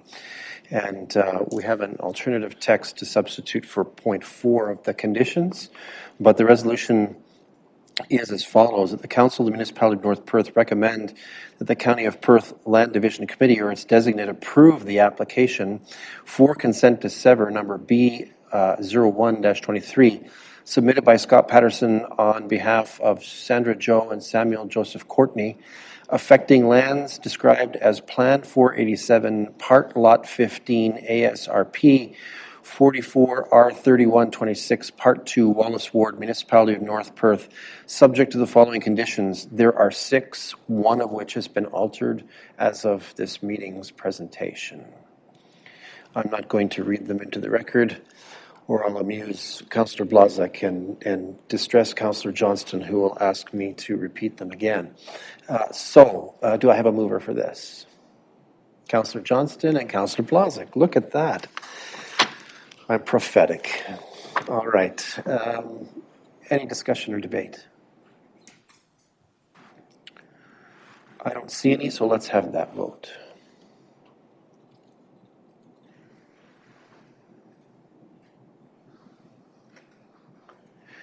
And that is carried unanimously. Thank you, Planner Gilbert. All right. Next is item 5.8.2. Council is invited to receive the report pertaining to an application for consent to sever lands in the Wallace Ward of the Municipality of North Perth, owned by parties Noseworthy and represented by MHBC Planning Consultants. And to recommend to the County of Perth Land Division Committee or its designate a series of conditions proposed by staff. County of Perth Senior Planner Susanna Reid joins us again to provide an overview and recommendation on this matter. Welcome, Planner Reid. Let me get the right camera here. Thank you very much. This is a surplus farm resident severance application. So it has been brought to North Perth Council for your comments prior to going to the Land Division Committee. Sorry, should I be waiting for the screen? Or... Okay, so the applicants are Vernon and Harriet Noseworthy, and the location of this property is where the red star is down. So it's part lot 18, concession 1 in the Wallace Ward, and this property is just shy of 50 acres. So it's a surplus farm resident severance application. The applicants only own the subject property, and they have entered into an agreement with John and Jeff Barlett to purchase the retained lands.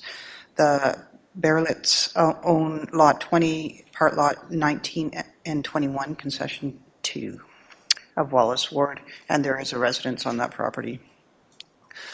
So I have a few photos of the property. The council will note that this property is there are many existing accessory uses on the site.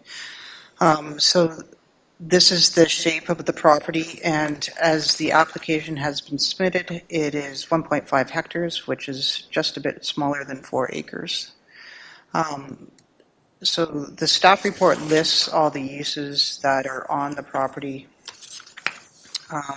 That's the 4th page of the report, and I have some photos to show you the site. So there is an existing barn, and there are a number of animals in the barn. A couple of horses, 2 miniature horses, 1 donkey, 1 llama, 2 goats, 3 chickens, 1 swan, 2 guinea fowl. There is a garage and shed, which is being used to store an RV and a number of personal items, tools. There is a pond, which has been used for swimming in the past.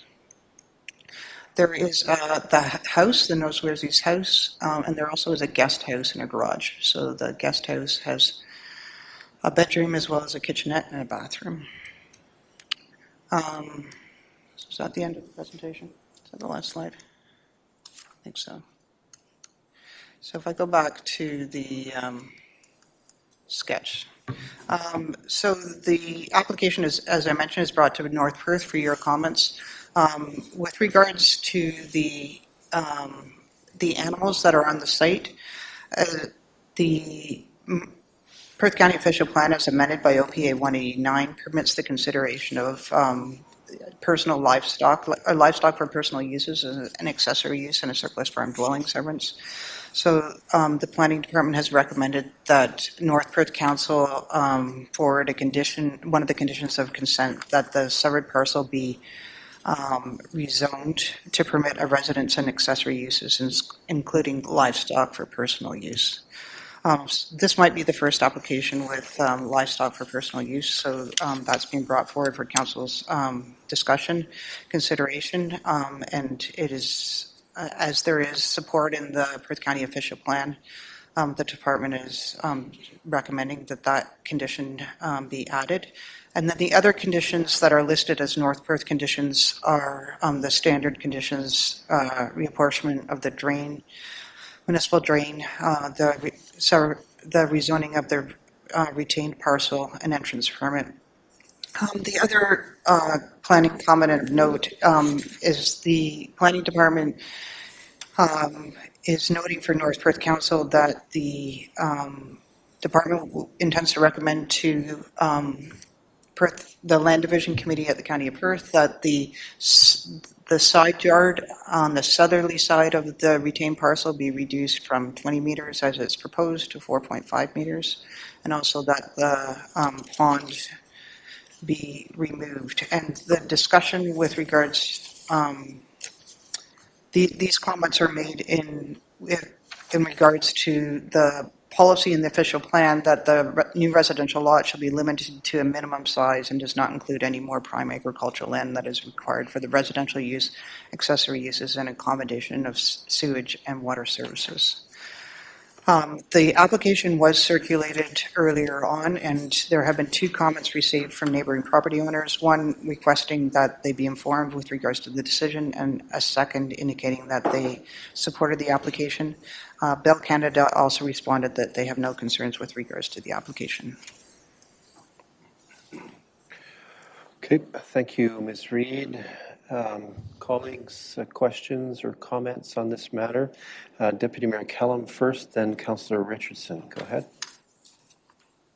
Yes, and thank you, through you, Mayor Kaysenberg, and thank you very much, Ms. Reid, for the presentation. I just want to start off that a beautiful piece of property that complements North Perth, second to none.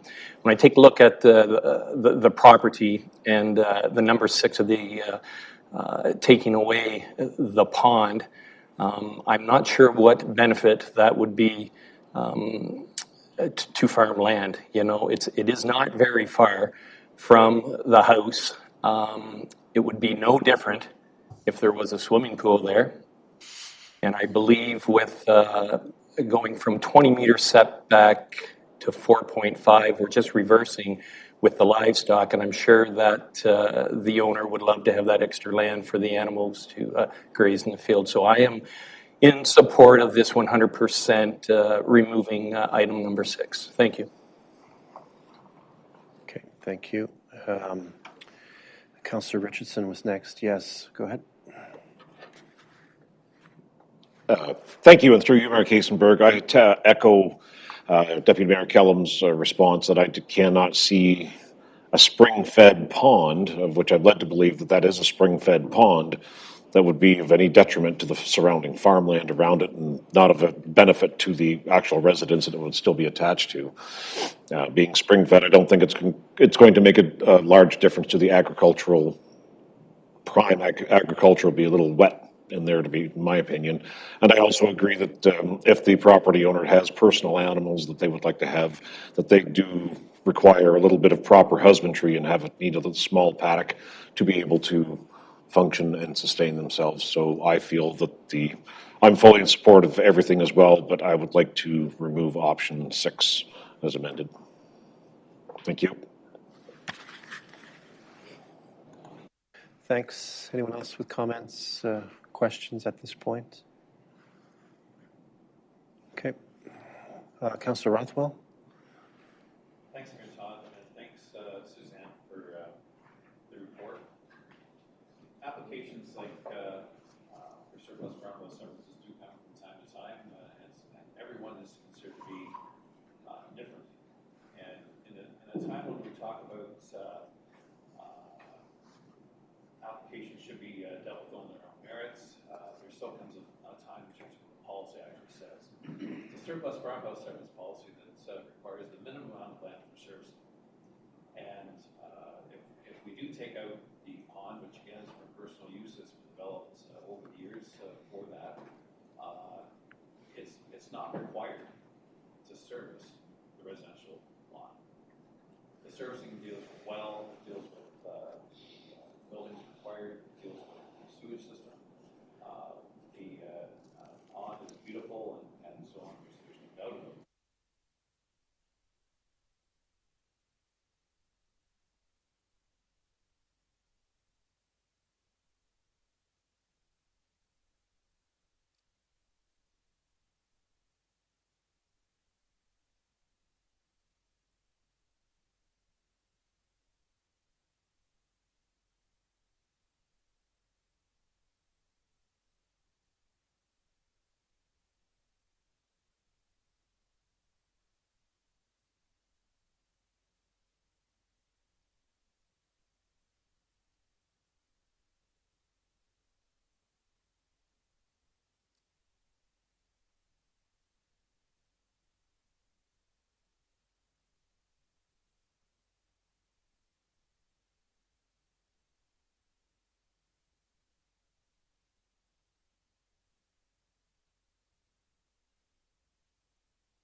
Okay, thank you, Councillor Rothwell. Anyone else want to weigh in on this one?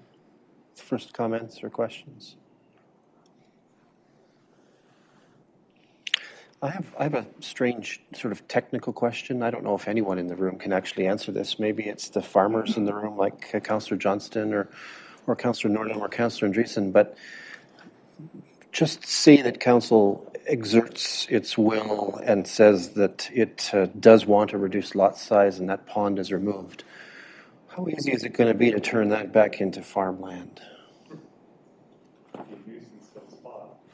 Okay, so let me ask, Councillor Nordholm has a comment. It should be heard, perhaps. Go ahead. Yeah, you're not going to turn that into farmland. It would be It's a total nuisance. okay. It could be filled in, but if it's a spring-fed pond, it could be filled in, but it's going to be wet. You could put a tile drain through there, and it's still going to be wet because of the spring feeding it. Okay. So odds are that's why it's a pond in the first place. So yes, I agree. It would be a nuisance. Okay, a nuisance. How large is that component, Planner Reid? The pond is about 0.8 of an acre. Okay, thank you. Anyone else have comments, expertise on this that I didn't tap? Okay. Did I see Councillor Duncan, your hand up? Go ahead. Yes, I want to ask Planner Reid if she can clarify the statement. Does the statement make minimal size for sewer and water services, or does it say minimal size for the residential use? Just so I'm 100% clear on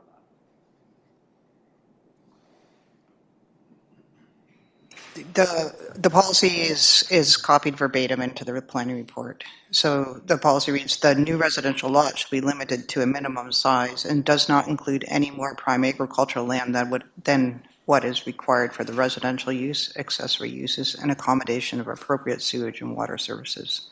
Existing buildings and landscape features such as ponds, gardens, and windbreaks may be included in the surplus farm dwelling lot provided they are deemed accessory to the residential use and are in close proximity to the dwelling.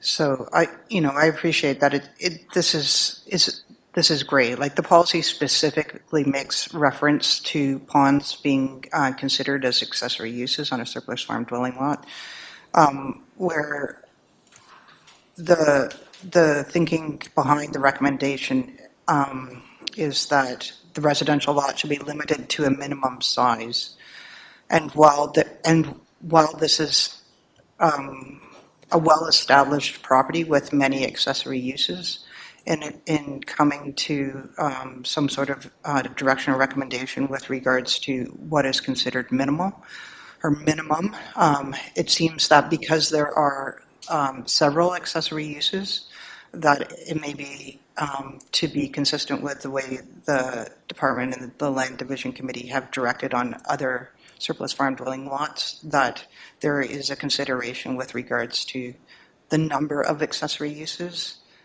and the totals area of the proposed severed parcel. I wonder if I could offer a point of clarification. Please. So in this case, the conditions that are listed, 1 through 8, are the proposed conditions for the surplus farm resident severance. And number 6 is the standard condition for rezoning the retained parcel to restrict the construction of any permanent residential dwellings on the retained parcel. So the discussion with regards to the size of the severed lot is brought to council for information purposes. The conditions as listed don't include any requirement for North Perth Council to comment on the pond.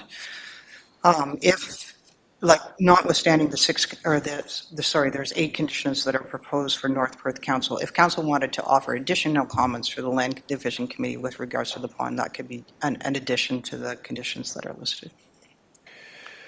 Thank you, Planner Reid. I think item 6 in the North Perth conditions, though, kind of ties 2 things together, right? It ties together no new residential components, and then it sneaks in a clause that says, and to recognize a reduced lot area.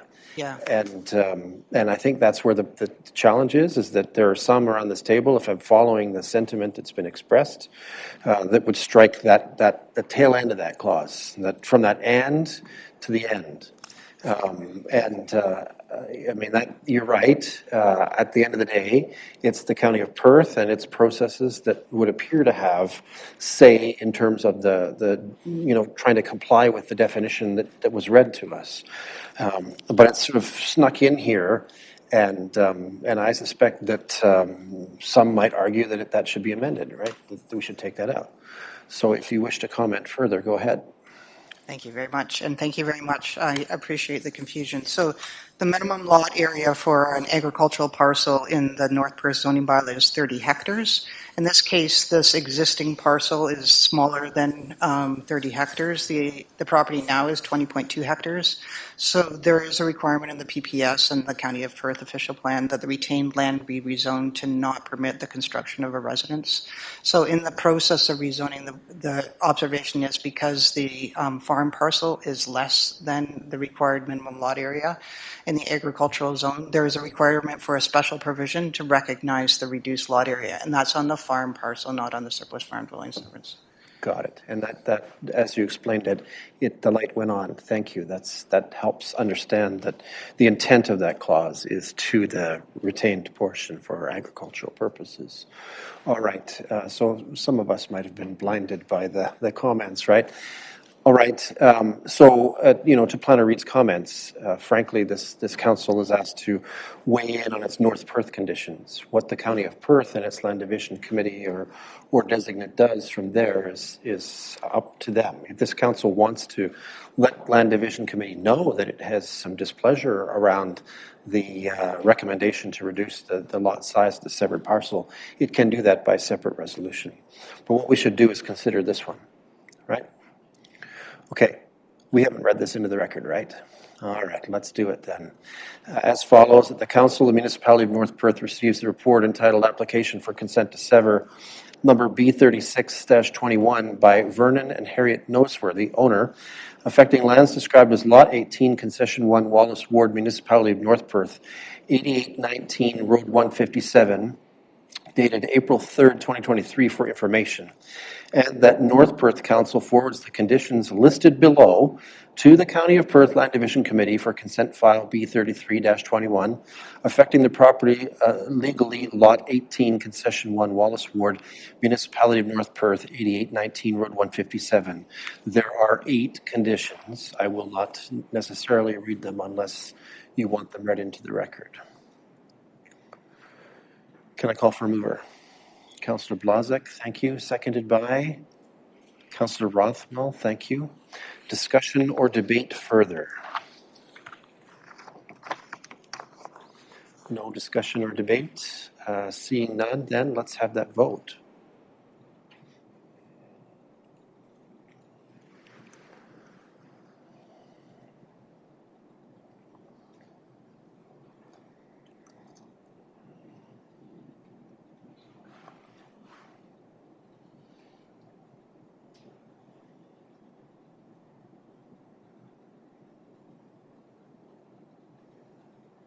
So we're missing one person. Who are we missing? Oh, Deputy Mayor Killam? Okay. There we are. And with that, that is carried. Thank you. There is a hint of another issue here. Does council wish to give suggestions to the County of Perth Land Division Committee on this matter? I'm seeing a hand from Councillor Richardson. Go ahead. Thank you. And through you, Mayor Casenberg, I would like to make a recommendation to that the pond and the side setback do not be reduced as requested into the report. I would like to make a point and a motion and put that forward as a recommendation.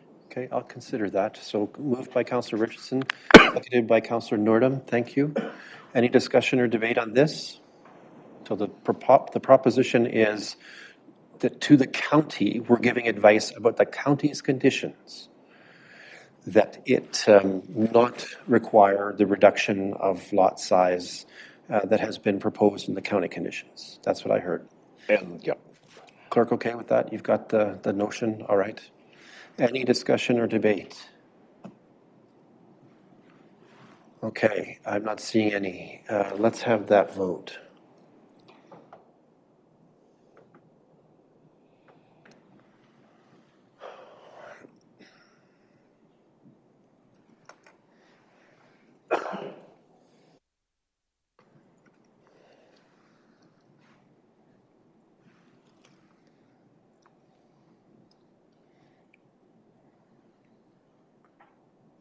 And that is carried 8-2. All right. Planner Reed, thank you for your service. Thank you. We appreciate seeing you as well. All right. I think it's time for a health break, colleagues. We do have a little bit ahead of us still, so we might as well take a break at this hour. Let's say that we will return at 9:05. How's that? 9:05. All right. Thanks.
Okay, we have reassembled in the chambers and the meeting recess is over.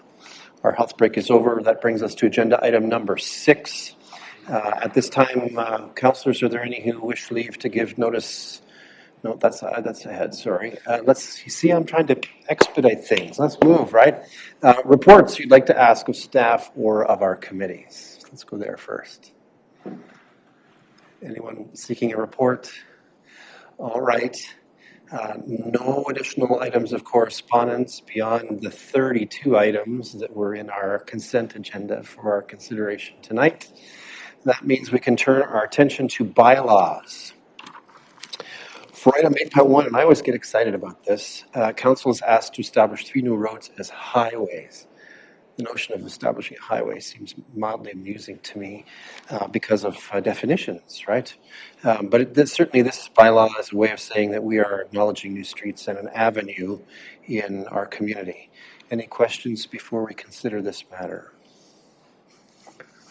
Okay, as follows, the enabling resolution is that bylaw number 29-2023, being a bylaw to establish highways in the municipality of North Perth, be introduced, read, and considered read a first, second, and third time, and be finally passed, and said bylaw be signed by the mayor and the clerk, and sealed with the seal of the corporation. Moved by Councillor Nordum, seconded by Councillor Anstett. Thank you. Any discussion or debate? Seeing none, let's have that vote.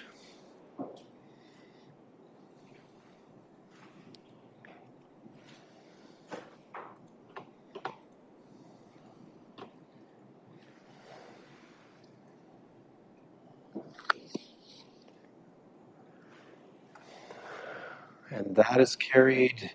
Next up is item 8.2. This relates to the maintenance and repair of the Burnett Municipal Drain. Councillor Rothwell, Councillor Johnston are absenting themselves because of declared conflicts. Any questions before we consider this matter? Okay, I have an enabling resolution as follows. That bylaw number 31-2023, being a bylaw to authorize maintenance and repair of the Burnett Municipal Main Drain, be introduced, read, and considered read a first, second, and third time, and be finally passed, and that the said bylaw be signed by the mayor and the clerk and sealed with the seal of the corporation. Councillor Andreessen will move. Councillor Duncan will be our seconder. Thank you. Any discussion or debate on this one? Seeing none, let's have that vote.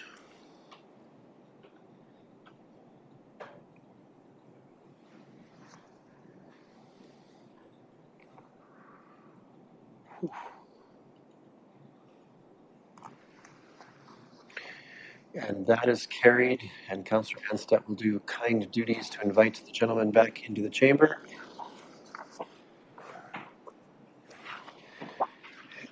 And our last one is a 8.3 relates to amending the appointments bylaw pursuant to some minor realizations about our opportunities at capacity. Any questions before we consider this one?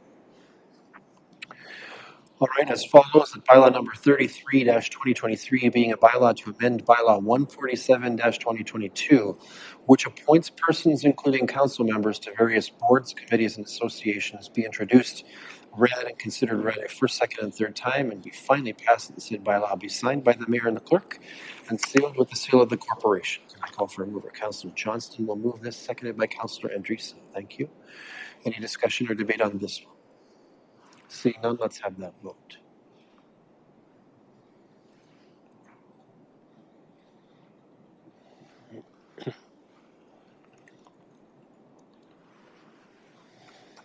And that is carried. Thank you. Okay, back to the future here. Are there any councillors wishing leave to give notice of motion tonight? Not seeing any indication of that. That brings us to item 10 on our agenda. For item 10.1, are there any announcements that would be of benefit to our community or that reflect well on North Perth at this time? And certainly there is opportunity for remote connected individuals to participate. The clerk seems to be waving her hand with that intent. Clerk Klein. Through you, Mr. Mayor, we just have Jeff Newell, Manager of Facilities, with his hand raised here online. Okay, thank you. Mr. Newell, welcome to the meeting. You have some announcements to make. Good evening, Council. I just have one announcement, and This coming week on Tuesday, April 11th, there'll be a public information center for the two parks that we're looking at developing up in Wallace. So that is Tuesday, April 11th at the Wallace Community Center from 6 to 8 p.m. And we'll be discussing the Optimist Park on line 87 and Creighton Park on Creighton Street. And hopefully those in attendance tonight would be able to make it to that meeting. So thank you very much. Thank you, Mr. Newell. Thanks for joining our meeting. Anyone else with announcements? Deputy Mayor Kellum. Yes, thank you through Mayor Kasenberg. So how about our hometown boy, Corey Connors? What an achievement. That's two PGAs now, both at the same tournament. The Masters are coming up this weekend. We wish him all the best, but boy, he sure is making North Perth on the map, that's for sure. So let's wish him all the best coming up this weekend. Indeed, I think you said it very well. We're excited for the contributions that he's making to golf, and certainly brings our good name along with him. So, go, Corey, go. Yeah. All right. Anyone else with announcements? Councillor Andreessen. Thank you, through you, Mayor Casey.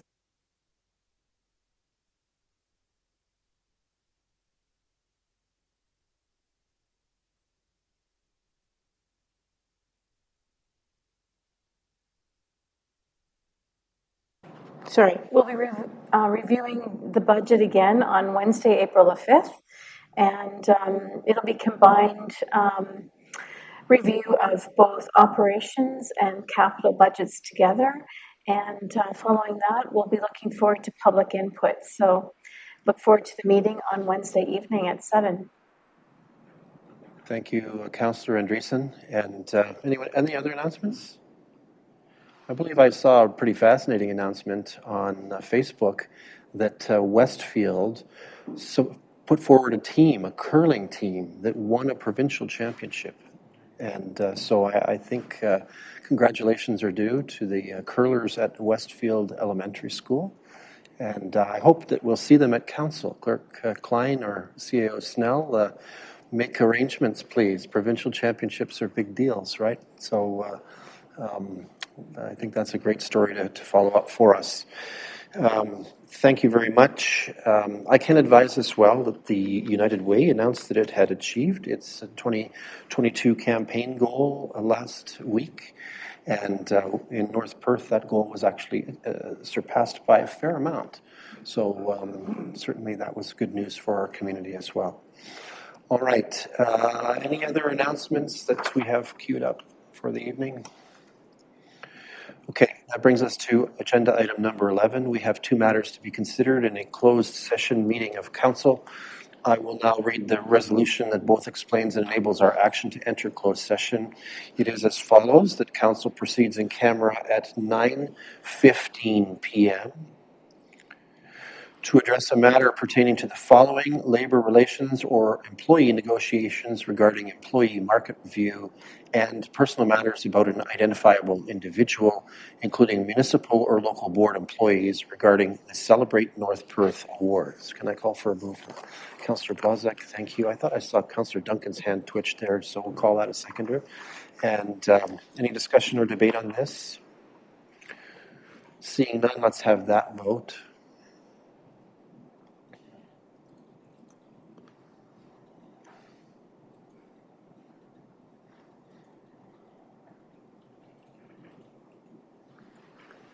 And that is carried.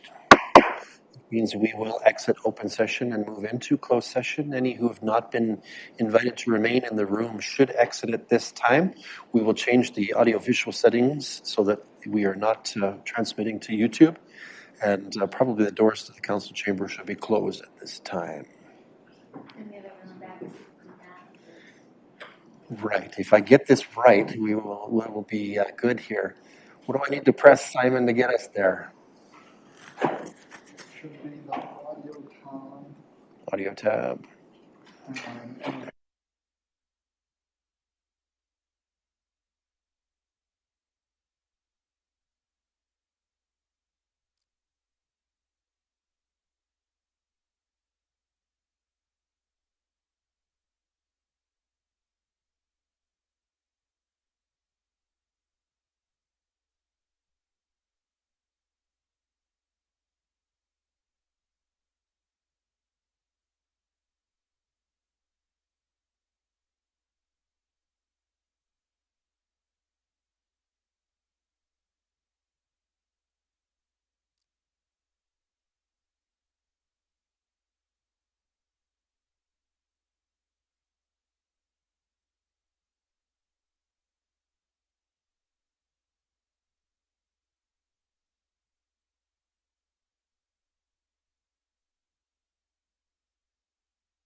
So we're testing to see whether we have resumed our.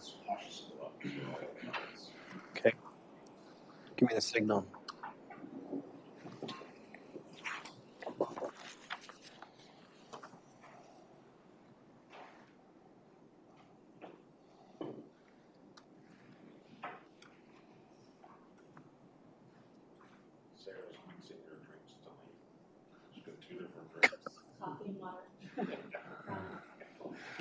You probably weren't the first person around the council table to do that.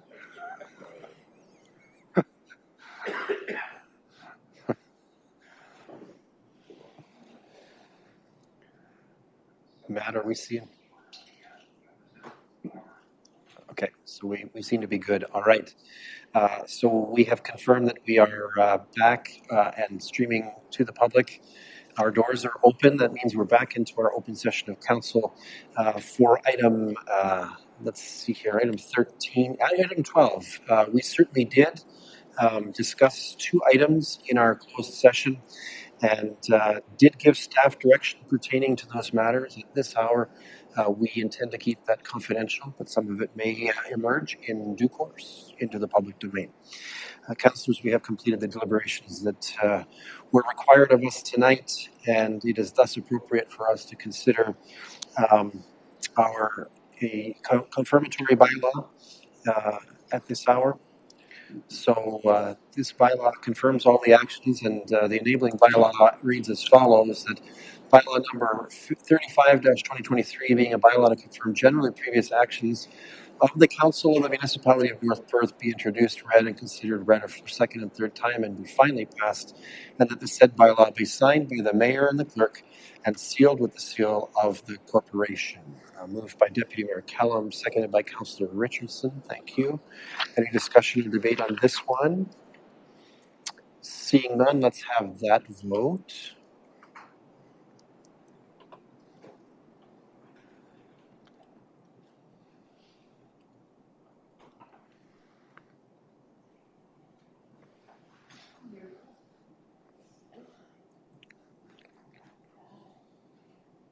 And that is carried 8-0 with Councillors Johnston and Rothwell abstaining.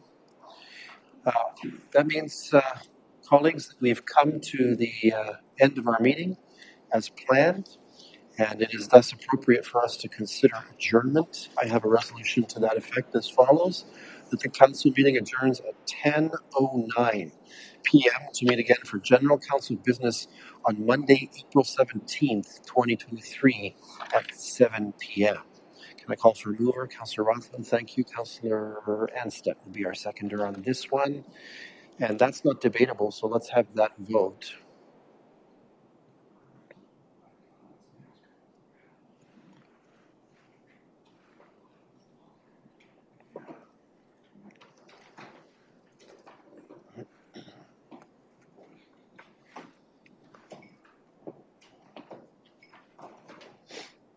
And that is carried. Thank you, Council, for this this good session tonight. Our next regular meeting is Monday, April 17th, 2023. In the interim, there are a number of religious holidays that are in this time zone, so we greet everyone with best wishes for their celebration of those holidays. We do have a budget committee meeting on Wednesday at 7 p.m., and until all of those dates, we're adjourned.